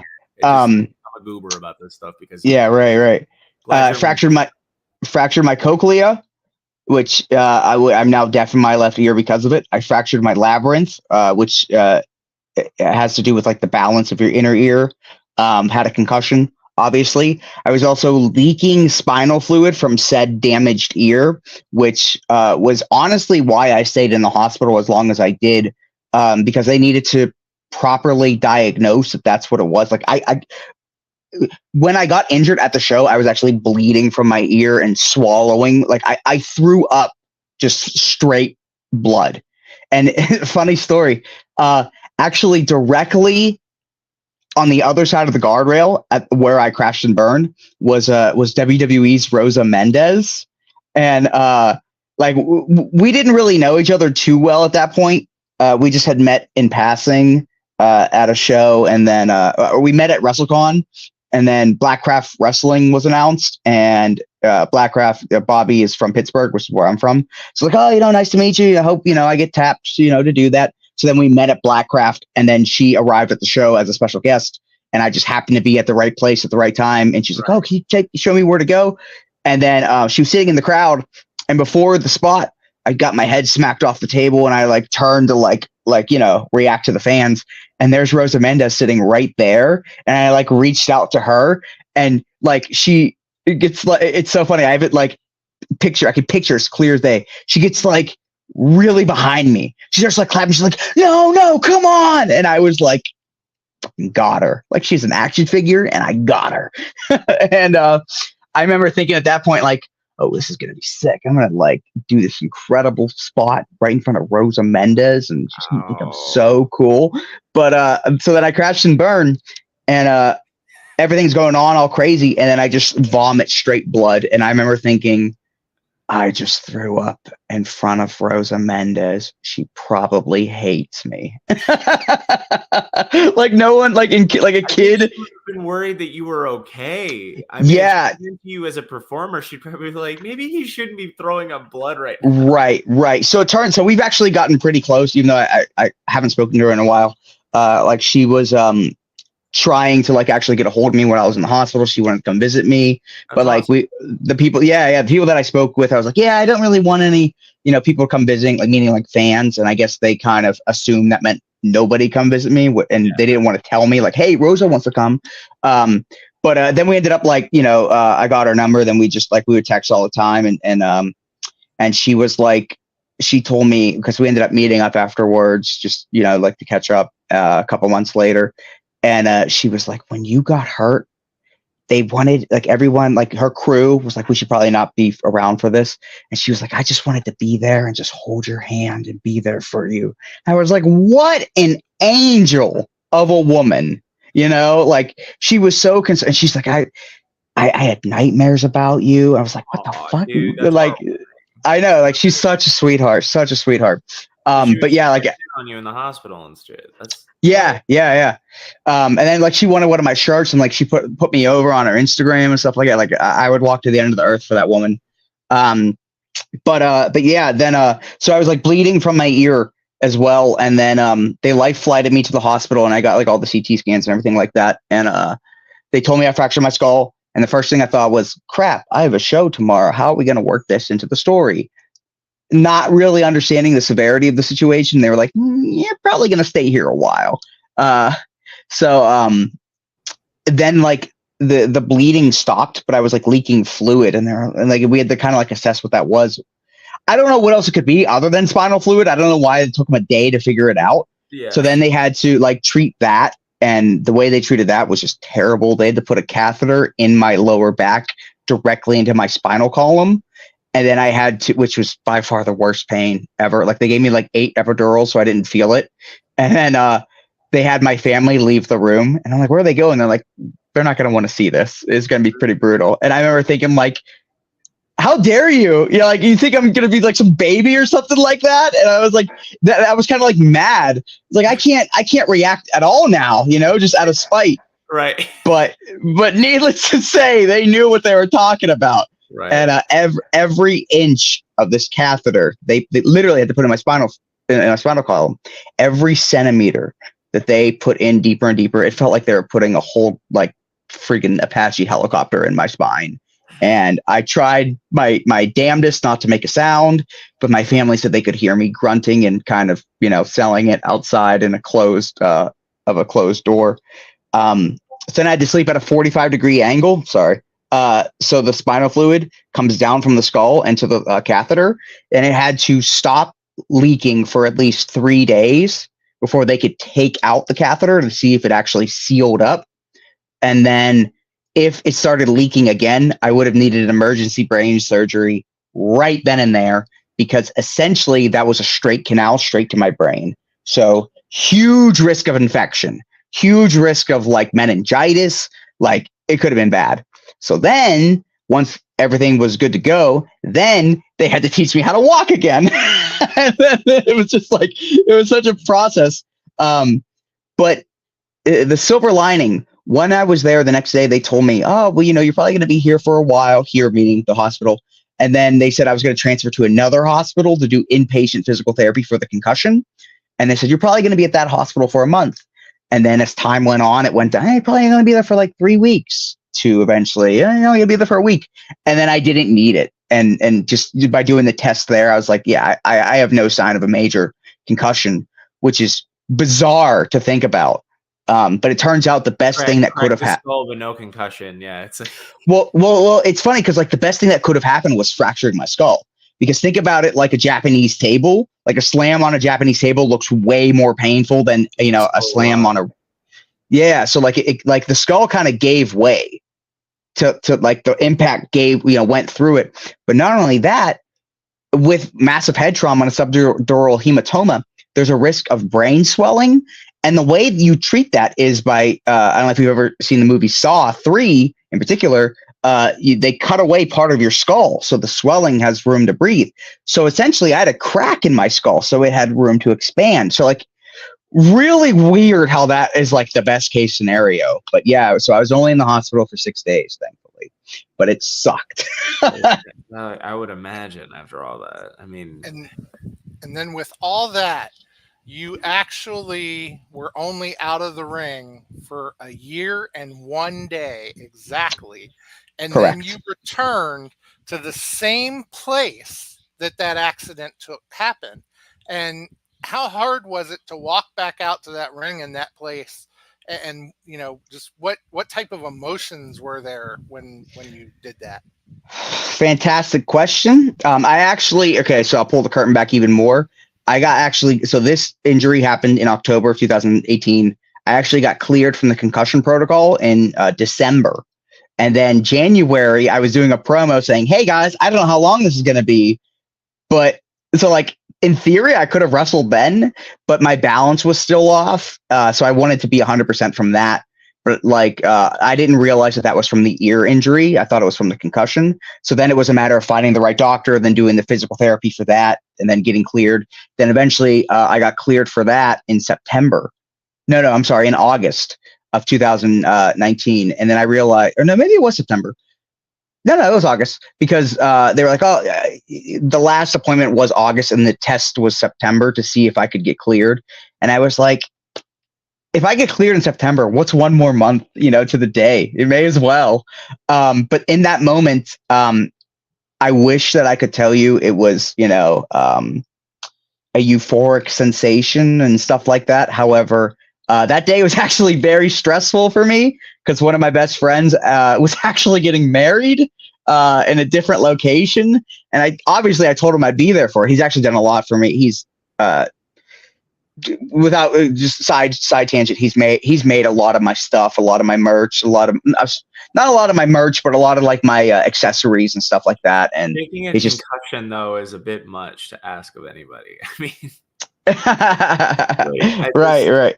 I mean, it's like you want to be there for it, man, but it's like it's a subdural hematoma, man. Well, no. So I'm sorry. This was the day of my return. Oh, okay. My mistake. Yeah. I'm sorry.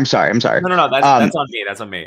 I'm still on the injury. I'm sorry. I bounce around a lot. In addition to massive head trauma, I do have ADHD, so bear with me. And I also like to think I'm pretty passionate with my interviews, and I can talk. I figure you guys are taking the time out of your day to ask me questions. The least I could do. And I love wrestling too, so we're all about it. So there you go.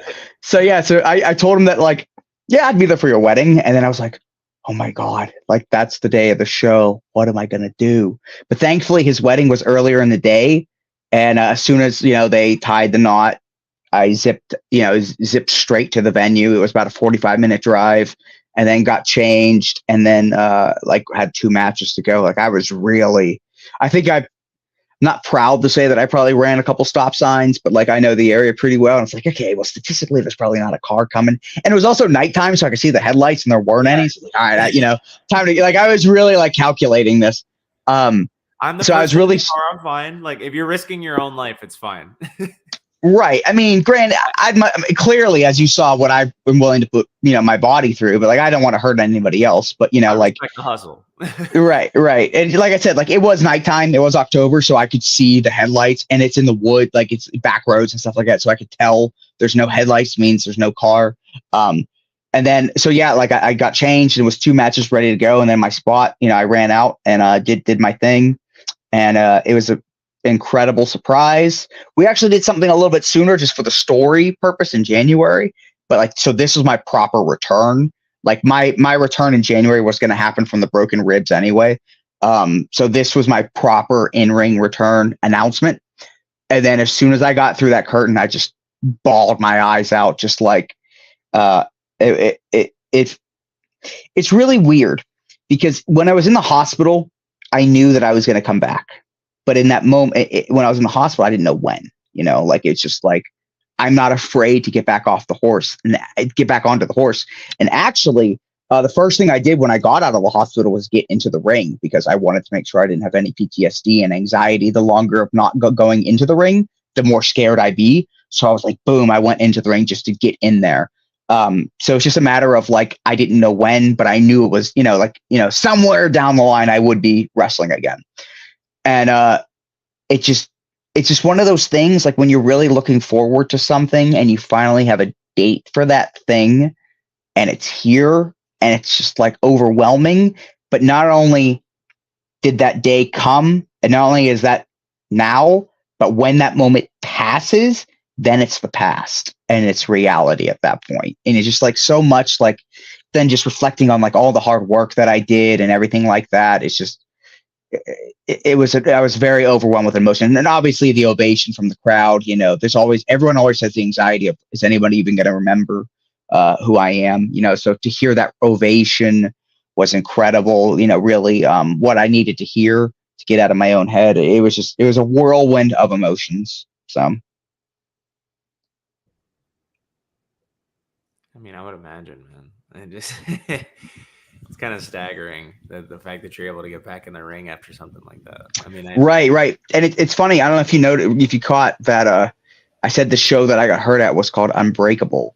Mm-hmm. So when I was in the hospital, So a is lot of that my where friends, the name Unbreakable comes from? yeah, exactly. A lot of my friends were like, "Isn't it ironic that you got hurt at a show called Unbreakable? You fractured your skull." And the more I like sat and thought about that, I was like, I can work with that. And they were like, "But you fractured your skull, so how are you unbreakable?" And I was like, I mean, Achilles was named after the heel. Like, okay. well, yes, but the way that I looked at it and the way that I viewed it in my mind's eye was flesh and bone can break, but my love and passion for professional wrestling only got stronger. Bro, you can break my body, but you can't break my spirit. Exactly. Yes. Exactly. So yeah. And then when I was in the hospital, like we did a T-shirt. I had an idea for my T-shirt to do my X-ray, and then like we added the effect of the poster, the It looks like the Unbreakable movie DVD art, so it has like broken glass. So we did that effect, and so I like the moment like I was cognitive, I was let's get these gears turning. Let's get these gears turning. That's grabbing them. That's grabbing the bull by the horns, in my opinion. Exactly. Like just saying, we're like, okay, this happened to me. I'm gonna turn this into something. Exactly. And like that's the thing too. Is like I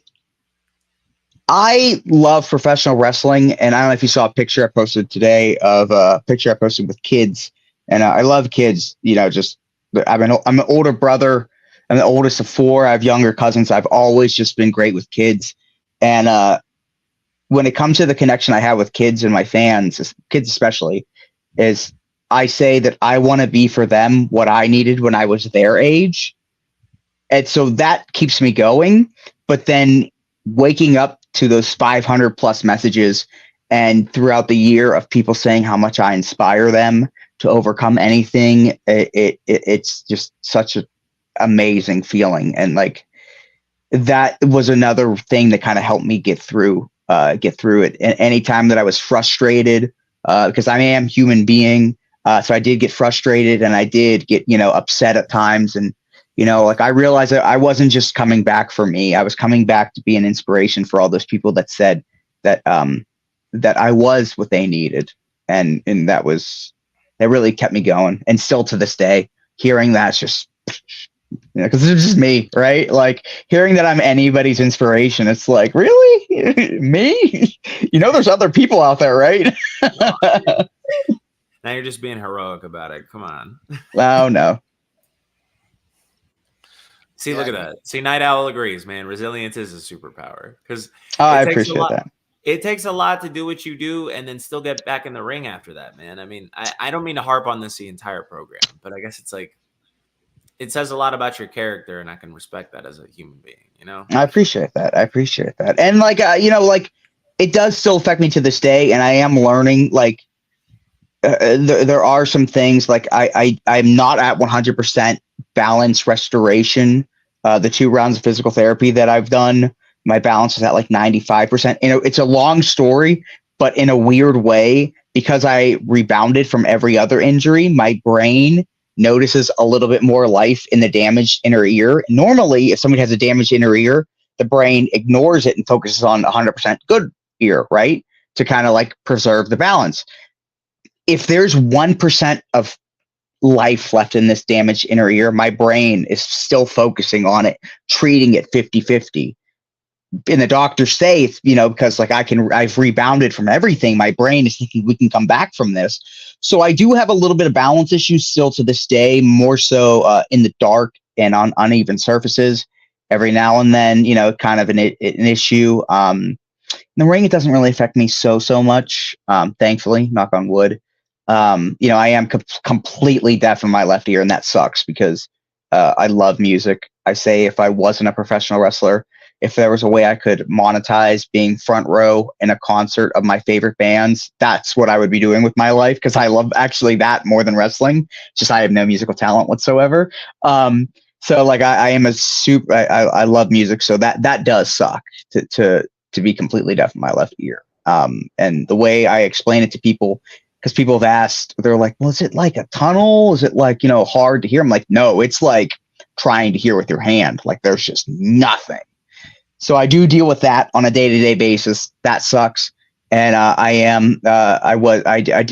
in addition to all those injuries, I forgot the entire left side of my face went completely paralyzed from nerve damage, like completely. I could feel everything. I just couldn't move anything. It was actually kind of freaky, but I did make the most of it. But I did a pretty cool Two-Face cosplay. I painted, my face so it looked like two drastic different faces. Pretty cool. And everyone's like, "Oh, is your Halloween costume?" I'm like, no, I'm just doing this for fun. I would have done this cosplay if it was December, But so I do have a little bit of nerve damage still. I don't know if you can, to me, I see it in my left eye. It's not as wide as, it could just be, the camera. But there's even times where if I scream in my entrance and there's a picture of it, my left eye is completely closed. It's just not strong. So I do deal with that. And there is a little bit of, I guess I'll drop the bombshell with you guys. You'll get an exclusive because I haven't made it public. And I don't think I don't want this to be a headline. This is just pure honesty. This is just, men chatting with one another. So if you please don't run this for clickbait. There is a little bit of never. The repercussions of it could actually kind of hurt my career if the wrong person reads it. So out of context, if something's taken out of context, people can immediately just be like, not dealing with this. So I have noticed a little bit of a, when I first got out of the hospital, I realized that I was reading certain words out loud.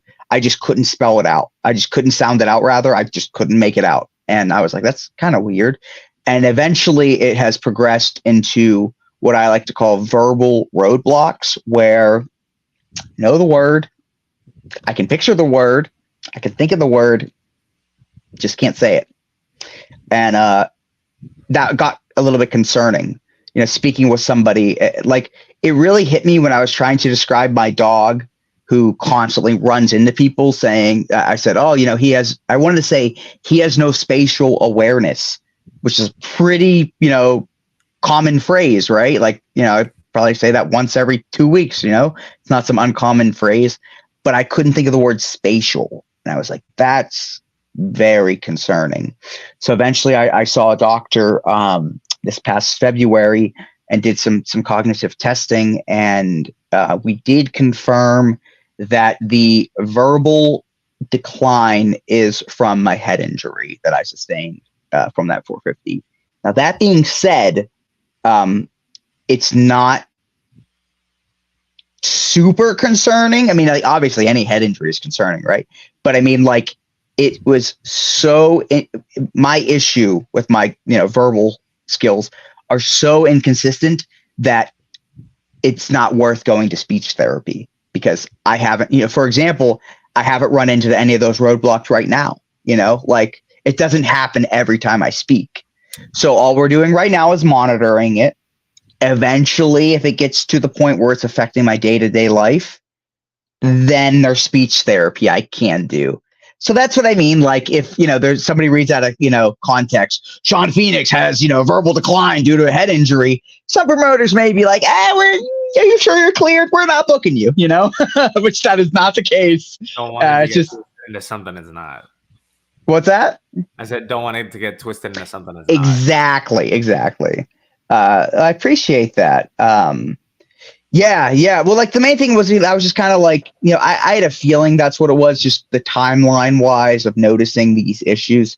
So now what I do is I just have a little digital, in my phone on my notes app. I just have I write the date, I couldn't think of the word, blah, blah, blah. And I just am keeping track throughout the year. I do have a follow-up appointment in February just to see where we are. A little bit more frequently than I thought now that I've been keeping track. But the good news is it's not really necessarily a day-to-day thing, which is great. So yeah. So even though all that stuff that I've overcome, there are stuff that I do run into that is a challenge that I still deal with. But you know what? Could have been so much worse. And that's the one thing. Yeah, that's one of the things that I remind myself is, my mom was more upset with my hearing loss than I was. And, she's like, I don't get it. Why doesn't this upset you? And I was like, Mom, like, that's a pretty small price to pay. Now, granted, I would have loved to have paid no price. But that being said, could have been brain damaged. It could have been brain dead. I could be dead. I could have fractured my neck. You know, it's just even just like a spinal injury. Like that's just even something like I always think of like what was it? Is it Richie the Dragon Steamboat? He was the son of Ricky. And it's like, dude, even just having like undone neck surgery or like it just impact on the spinal column, like it just compressed. That's it. Your career's over. You're lucky to be able to walk. Like, And now, so in addition to all this, I am super hyper vigilant on concussion research. I have pledged to donate my brain to concussion research after I've died for CTE protocols. I would love to donate my brain before I've died, but I don't think that's possible yet. And I am in constant conversation with the Concussion Legacy Foundation, founded by Christopher Nowinski from WWE in 2003, who is revolutionizing CTE awareness. And I am super even like so I'm friends with the band Code Orange. I don't know if you guys are familiar. They do Bray Wyatt's. They did Bray Wyatt's theme and everything like that. So I'm actually like pretty good friends with them. And the one guitar player was telling me like he was, having some issues, and just knowing like the exercises that I went through, like being able to teach him like, hey, you want to do this, you want to do this, just to make sure, I take it super seriously, So I've learned from it. And that's one of the reasons why we released the footage, is because you always hear about like such and such person getting injured, but it's just, just another name on the internet. Right. But at least in my circle, thankfully, we've never really had a catastrophe. So I wanted to put it out there because I also have a pretty wide social circle just from, my travels. And I wanted to put a face to the name, and I wanted to save a life. I wanted somebody to see my video and maybe think those risks are real, because I am a huge risk taker. You reading through all the sports that I was active in, all high adrenaline risk taking sports. And I've never had an accident. And because of that, no pun intended, I felt unbreakable. But Icarus happened to fly a little bit too close to the sun one time and burnt his wings and is paying the price for it. And I just wanted to kind of be a face to that, to maybe save a life, to get someone to think, take a second guess and maybe, not do something if the risk versus reward, just it wasn't even. So, well, to switch gears a little bit here, the Night Owl who is in the comments, he is one of our hosts from out in Kansas City way. And you were talking about being into music and everything. And one question he always likes to ask. You beat me to this hardcore house. We love to throw this curveball at our guests because Night Owl loves music. Is when you're working out, what's on your playlist? It really depends on the day. And it also eclipses into just my day-to-day life. Even something as simple as driving to a show, my headspace on the persona that I'm, portraying at that particular show dictates the music I'm listening to. But for the most part, honestly, lately, where I haven't really been listening to music while doing my cardio or anything like that. I've been doing like YouTube videos and catching up on stuff, because I don't, I used to really listen to music while working out, and I don't know, it just feels like I wasn't paying attention to the music as much. Like I'm focusing on what I'm doing, and it's like, well, maybe I can pay a little bit more attention if it's not something I've heard 1,000 times, like if I'm actually getting updates on, what happened on the WWE pay-per-view, or I'm super into UFOs, or what, the latest, Good Trouble show is, the live streaming, trying to, be my news source. So that kind of keeps me more grounded in the scenario that what I'm currently in, except for when I'm driving to shows. Cause like I said, a lot of times it's usually like hardcore stuff, Code Orange, Let Live, Pressure Cracks, Sometimes Doyle of the Misfits. I really like his project. Sometimes, very rarely do I put it on shuffle, but throwing this curveball at me, it really just depends. A lot of times also with driving to shows, I like to listen to new music because so for example, if someone were to say a band so Ministry, say, oh, check out Ministry, I know you'd love them. And you go to Wikipedia and you see their discography and it's like 28 albums. It's like, how are you going to digest any of that? How are you going to know which song is on which album? Like all of it's just going to blend together. So what I do is if somebody recommends, I think the last artist somebody recommended to me was Avatar, which I still need to get into checking them out. So what I do is I'll listen to an album or a band on the way to a show. That way I have a memory affiliated with that song or that album or that band. A lot of times also with just like if a band that I really like the Wonder Years, for example, I saw them and they released a couple singles and I knew I was seeing them in a couple weeks. So I'll listen to the singles once or twice or, a couple times. And then when they play it live, like, oh yeah, I like this song, I'm sorry. I'm so dumb. I do the opposite. I listen to Long Day. I'm sorry. I don't listen to it if it's a new single. I wait for the concert to come out, like to experience it. Then when I listen to the song digitally or whatever, then I think of that concert. Then I think of that, obviously I listen to the single. It's like, okay, yeah, cool, whatever. But whatever. It's like, oh, I remember this song from that concert. So like, I'm all about experiencing things more so than just blindly listening to them, which I don't know if that really answers your question. But so off the top of my head, Code Orange, Let Live, Fever 333, Doyle, Pressure Cracks. Those have been the recent ones lately. I've also been listening to House of Protection. I've really been jamming to them. Sorry? No, I just said nice. I was just Are you? Now, my playlist, I'm gonna have to write some of those down because like my playlist has been the same 12 tracks from the Guilty Gear OST because I'm like basic. I've also been it's funny because like so I really like the band AFI and I like all their side projects, Black Audio, Extremists, and but they also have a Dream Car, and I listened to it once and I was like, this isn't really my thing. And then randomly, I forget what I was doing, but I was like, I'm going to listen to them.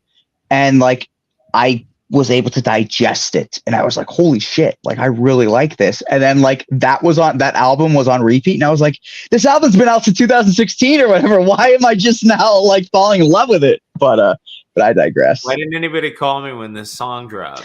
But that's a thing though. That's a thing. It's like we're such my attention span is terrible, right? Like somebody sent me, dude.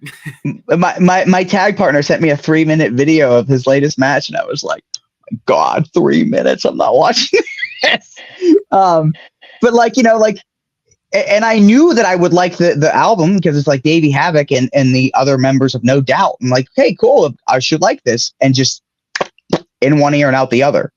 So then allowing it to digest and, really process it and connecting it with a memory, even if I don't even remember what that memory was, it could have been something as simple as walking across a bridge for my day job. It could have just been like, that whole in my zone, that thing to really backtrack.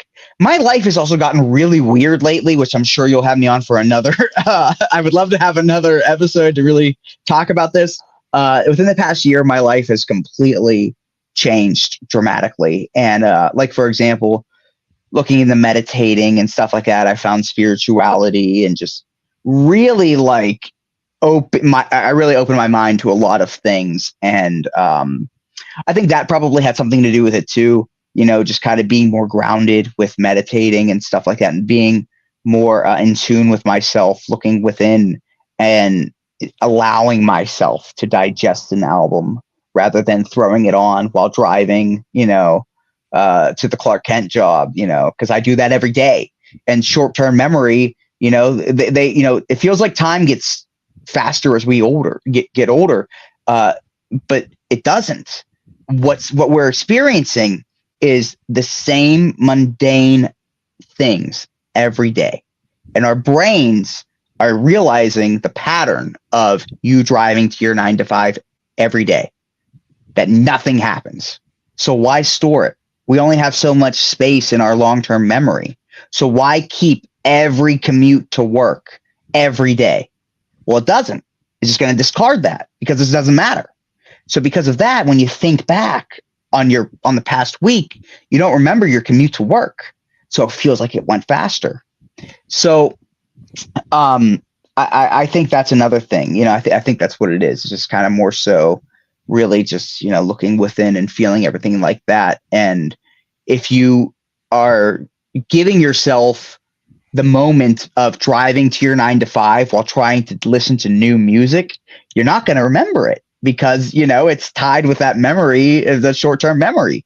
So if you connect it with something that means a little bit more and has a little bit more substance, it's going to resonate with you a little bit more, I think. So went off on a tangent there. I do apologize. You're fine. But you did mention current events, you know, catching up on current events. And another question that the Night Owl put into the comments here is earlier we were talking about John Cena and him announcing his retirement and the possibility of hanging a championship on him again through that. Do you think he's going to break the record? Yeah, Night Owl's wondering how you feel about Cena possibly dethroning Flair in his final year in the ring. You're going to hate this answer, but I have no strong feelings. You know, I could take it or leave it. It doesn't affect me at all. I'm like the worst wrestling fan. Like people, like someone just asked me at my previous show, like, who's your favorite wrestler? And I was like, I couldn't tell you. Who's your favorite coworker? You know, like you can't answer that. And that's kind of like how I look at it. Like I respect everyone for what they've done, and you know, what they do for the business, but I don't really have favorites per se.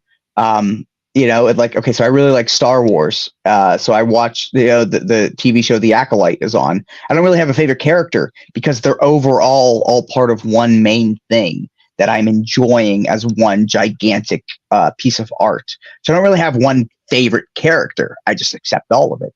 So, you know, it's just like, so I view WWE as like a TV show. I view professional wrestling as a TV show. And they're all just characters and the character arcs and stuff like that. So I could see them going either way of, him not breaking the record for, you know, I'm all about a character's failure in professional wrestling just as much as I am a character's success in professional wrestling. And John's really good about failure. Like I know he had hiccups, but when he really sold the like my matches should matter and losses should matter, right? He really locked in, and we were like, "Yo, Cena finna win." Right, and like so, like what I mean by like in addition to that is like Roman Reigns was the WWE champion for like what 10 years, and you know like he was Yeah, he had, he had it by the throat and it was his life.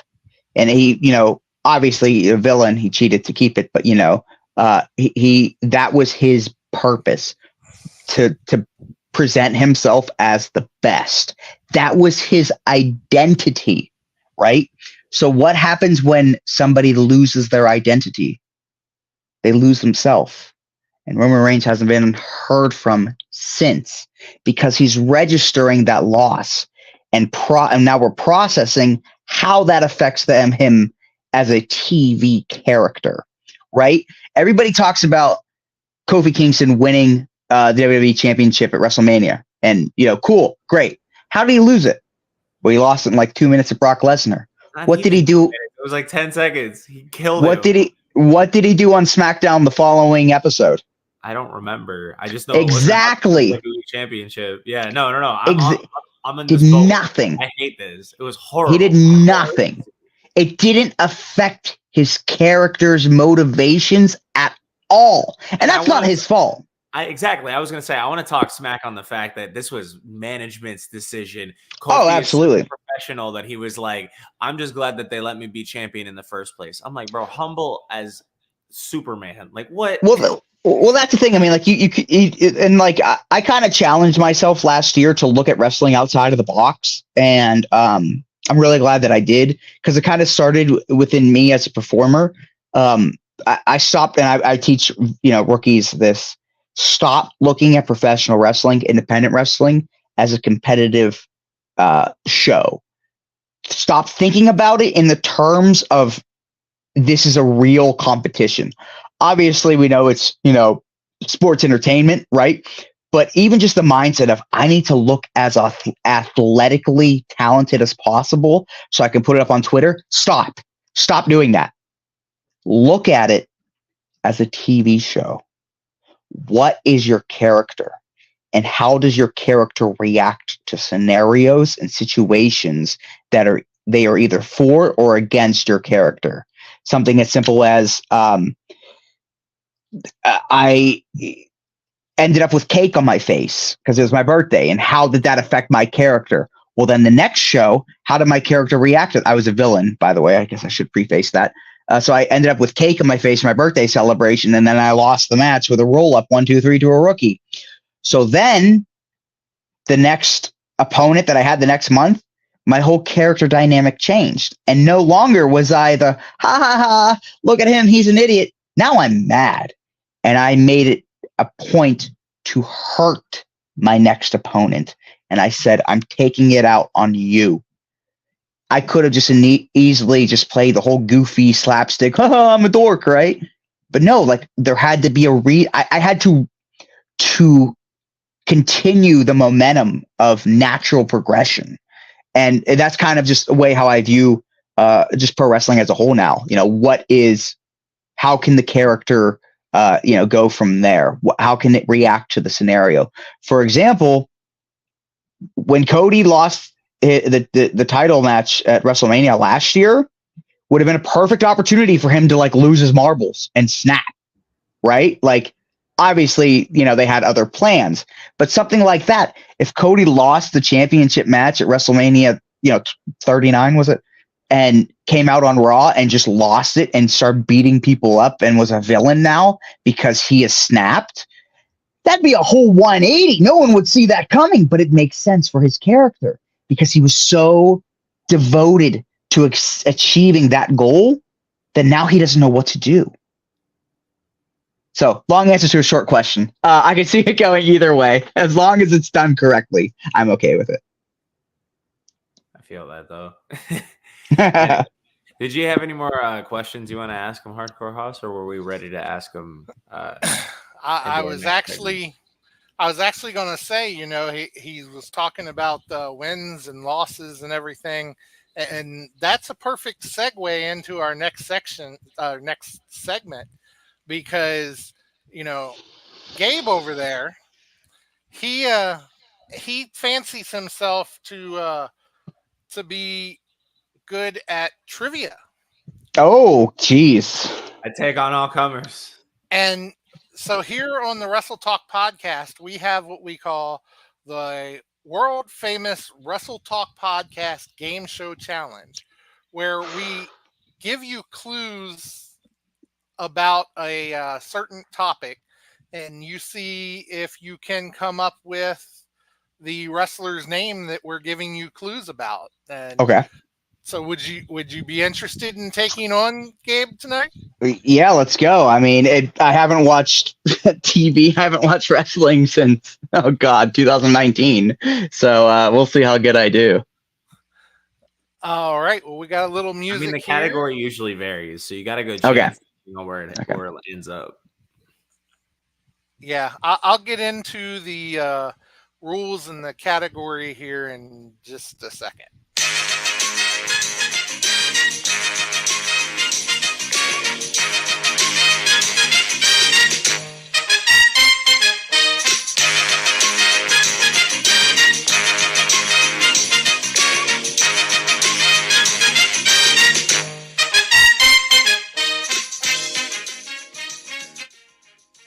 Welcome to this week's installment of the world-famous Wrestle Talk Podcast Game Show Challenge.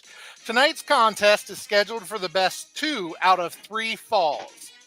Our contestants are the Wrestle Talk Podcast's own Gabriel Arsene and the Unbreakable Shawn Phoenix.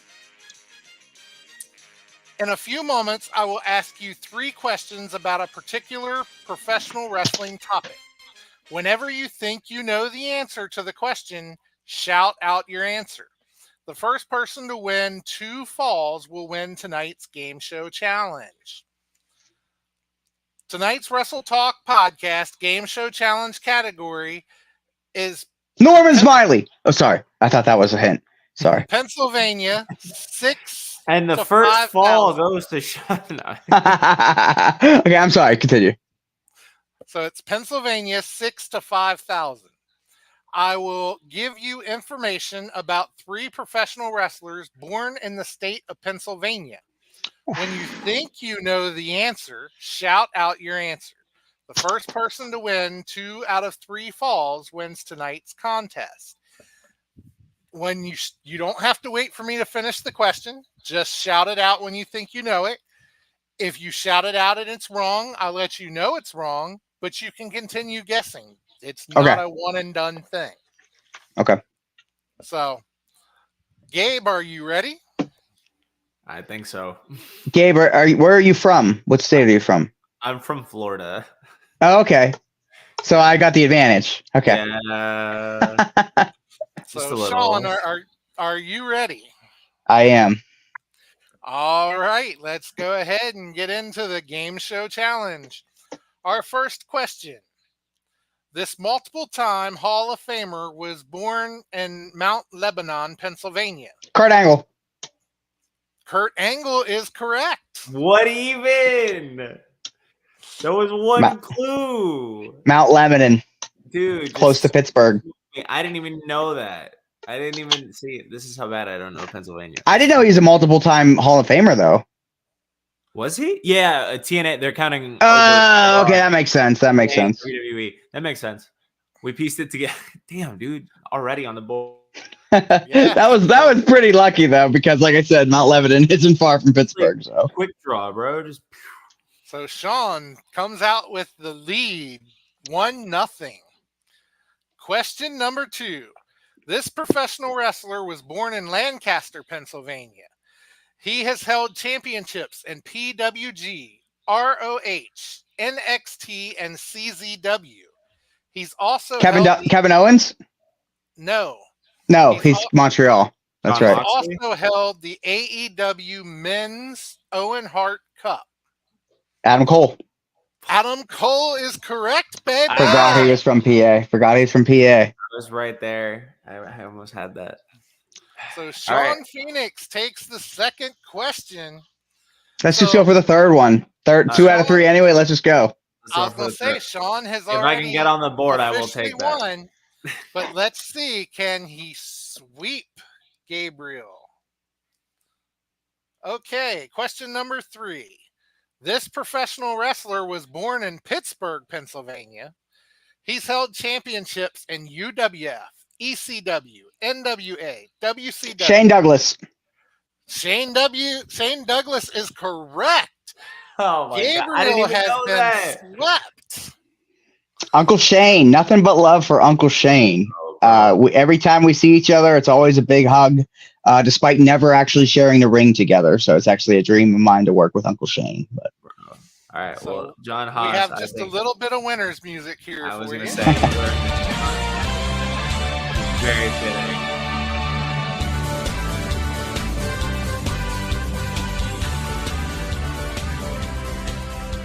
With the balloons and ribbons. No.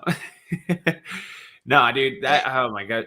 That was like actual knowledge on wrestling though. Cause you had to know those wrestlers. And it's like, cause you have to know as a wrestler, okay, yeah, they're from a home state. It's like repping repping the teams in football, you know?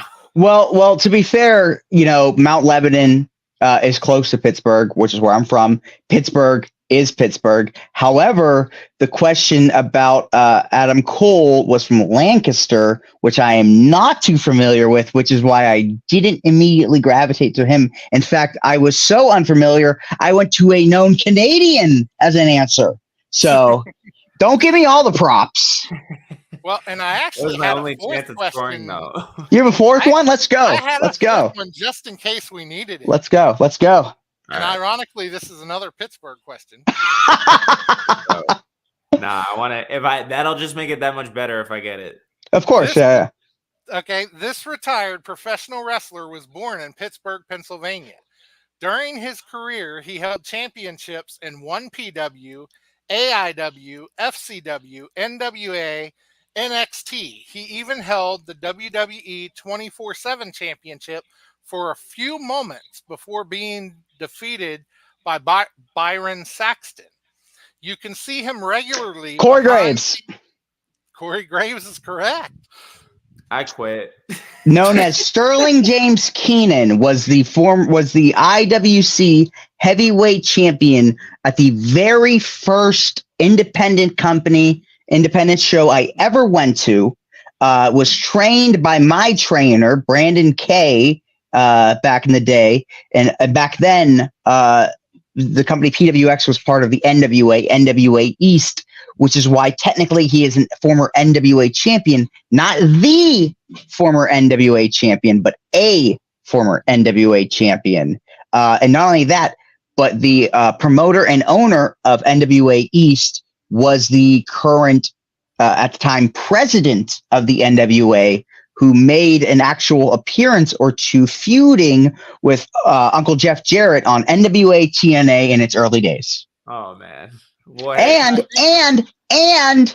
I was Corey Graves, known as Sterling James Keenan back then, also was a body piercer at the tattoo shop True Image Tattoo in New Kensington, Pennsylvania. And yours truly, at the age of 14 years old, was the first wrestling fan who had ever gone to his tattoo shop to check it out. And I got a double piercing in my ear at the time. Also, Corey Graves also has a brother, a Mexican wrestling star, Sam Adonis, currently working, who was previously signed to FCW back in the day as well. I think you've met your match, Skip. Only because it's Pittsburgh. You didn't even mention Virgil. You didn't mention Larry Zbyszko. You didn't mention Bruno Sammartino. You didn't mention Dominic DiNucci. You didn't mention Studio Wrestling. Let's keep going. You didn't mention the Batman. Shawn Phoenix on the case. This show is a shit. Oh, man. Did you know George the Animal Steel? Okay, here's another one. Not from Pittsburgh, however, was trained in Pittsburgh, Pennsylvania, the Steel City, thus getting the name George Steele. I learned that recently. Think that's pretty cool. Learn something new every day in the world of wrestling. If you don't have fun, at least you could say you learned something with this interview today. Exactly. No, but we really did have fun here tonight, man. I appreciate it. Likewise. And we appreciate you being here. And we want to welcome you to the Wrestle Talk podcast family. And thank you. You pitched the idea of coming back, so just hit us up. I didn't even 500. I didn't even tell you all about like my UFO fanaticism and stuff like that. Just like in reality, this guy right here outside of the ring, way more interesting than what goes on inside of the ring. But before we let you go, why don't you go ahead and shout out all your socials, where people can follow you, and let them know where you're going to be, where they can come see you. Appreciate that. My social media is usually the same on every platform at X, Shawn X Phoenix. That's X before Shawn, X before Phoenix. Twitter, Instagram, Snapchat, AOL Instant Messenger, which is what the name comes from, which is no longer active, but that was indeed my screen name. So I use that handle on everything. ProWrestlingTees.com, X Shawn X Phoenix. Brainbuster Tees, however, is Shawn-Phoenix. Unfortunately, I did not pick that one. This upcoming weekend, I am off. I will be celebrating Pokemon Go Fest all weekend because I'm addicted to Pokemon Go. If anybody plays listening, send me your trainer codes. I'm gonna get you on the Insta. I'm trying to find you, but it sounds awesome. Keep X Shawn X Phoenix. The following Saturday is the 29th. I believe I'll be making my debut for Pro Wrestling Cheap Shots in Bridgeport, Ohio. I just announced today. I skipped the Saturday. I'm sorry. The 29th, I'll be at Pro Wrestling Cheap Shots. The 20th, just announced today, I will be competing in the first ever ladder match of my career for Extreme Hybrid Wrestling out in Jim Thorpe, PA. It was about a 4-hour drive from me. It's still in PA, so any of my PA homies want to come check it out and watch me jump off something high. We know I have a great track record of success rate on that. I'll be doing that. I putting me on the spot. I don't remember everything coming up. I do know I'm very fortunate to have a lot of Saturdays booked up. I think my next total Saturday off is October, and I'm trying to change that. Always trying to work. So feel free to check me out on all the social media. Hit me up, shoot me a message. Love to chat with anybody. Yeah, and I'm sure you put all your bookings up there, so I'm sure they can find the ones that you may have overlooked or forgotten. I'm sure they'll find them there on your social media. Yeah. And, hopefully you'll be back in the West Virginia area soon, that where I got to meet you there in West Virginia. So there are talks about my return to WDWA in the near future. I was you gotta get us the exclusive, dude. Yeah. I was hoping to do the Rumble, but it turned out that I was actually booked elsewhere that day. But sometime in the future, I believe I will be making my return. So, well, I'll definitely be there and can't wait. And maybe someday either Gabe can make it up this way and catch one of your shows, or maybe somebody book you down Florida way. We're out in Florida, by the way. I'm in Claremont right now. Don't know where that is. I've wrestled in Florida. Last June, I wrestled. I wrestled for WWN Proving Grounds, and then I wrestled for. Oh God, off the top of my head, I don't remember what it's called. Yikes, that's not good. But it was in Ocala, Florida. I know that one was in Ocala. I forget the name of the company though. FWE. So I'm not opposed. I am actually talking about headed down to Florida for another vacation soon. So wouldn't be out of the realm. I did while I was driving to the FWE show. Actually, the tire in my car in the rental car just exploded. And let me tell you, I've never changed a tire faster in my life because I knew I was first match specifically, so we could leave the venue after my match and drive to Tampa to see the Misfits play. And everything went off without a hitch because I changed that tire like my life was depending on it. You changed it in record time like you were a NASCAR. I did. Absolutely. Absolutely. So, yes, thank you so much for having me. It's been a blast. I got to eat. I knew I would end up talking a lot longer than I wanted to because I genuinely care about these interviews. So thank you so much for having me.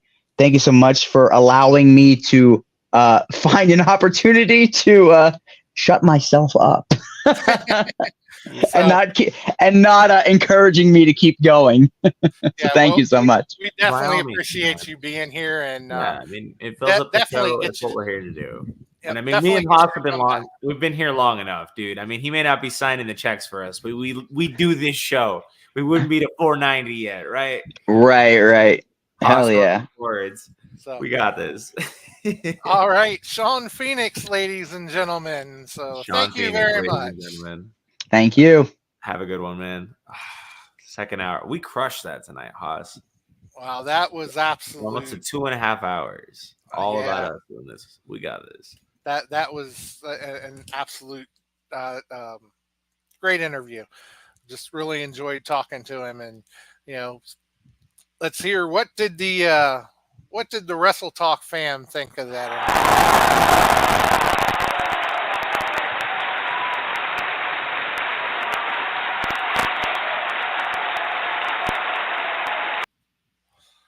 So standing ovation. Yeah, great as always, and it has been it's been fun, Gabe. Always enjoy getting to host with you. And we got an appearance from Dewan. It's like a great guest. We were able to hear from Renee, and it's like we had everybody in the comment section. We love to see you guys be able to support us through these. Yeah, we definitely thank you for supporting us, and it's no matter whether you're catching us live or on that replay, we really appreciate it. And we love each and every one of you, and, wouldn't be here without you. But we also would not be here without our wonderful sponsors. So we need to hit them one more time before we get out of here. Consideration paid for by the following. So that would be, as always, our sponsors, Royal Mills Transportation, the one and only Dewan Mills, Nobleman's Barber Lounge, KCMO, Ask for Pete the Barber, Kincaid Arcade at the Oak Park Mall, Interstate 70 Sports Media. That's Jeremy Karp and the guys over there absolutely killing it. Be sure to check them out. Little Popeyes Designs, where you get that Wrestle Talk podcast tumbler, just $20 for just the basic tumbler. And the FWWC, the world's premier fantasy wrestling group. So I think we managed to hit those sponsors this time. We missed them last time, but I think we got it this time, Gabe. I think it's just because we got the duo right now. Me and you've been doing this long enough. We're slotting into place. So now it's like the guys got to catch up to us. Yeah, I think you've become a fixture, no matter whether it's myself or the Night Owl or with you running the boards, it makes it a lot easier. And I mean, even in the last minute moments there with Luke coming through at the beginning, we wouldn't be able to get here without all the guys contributing what we do, because we like wrestling and we like taking time to talk about wrestling because it's cool. And when you mentioned Luke, everybody, I'm sure they caught the show last week. It was absolute great show, and the surprise announcement of our very own Luke Skywalker Roberts being inducted in the 2025 Independent St. Louis Wrestling Hall of Fame. So congratulations to Luke for that. Just appreciate everything he does, and that is well-deserved honor. So, all right, Gabe, I think, shout out to Herb Simmons, Good to hear from you, Herb. Checking us out, Herb. So, Gabe, I think that'll do it for us tonight. So, any final thoughts? I think I'm ready to play us out, dude. So this has been episode 490 of the Wrestle Talk podcast, coming to you from Hardcore Haas and Gabrielle Arsene. We are signing out. Yes, and definitely always remember, and I want to do this for our friend Jeremy Karp. He always does it. Always remember, you're never alone, folks. If you need it, there's always that suicide and crisis lifeline. Just dial 988, and there's always somebody available to chat. So just always remember that. So that's it for tonight, and we'll be back next week with another great episode and 10 more. Or actually, I guess 9 more now. We will be at episode 500.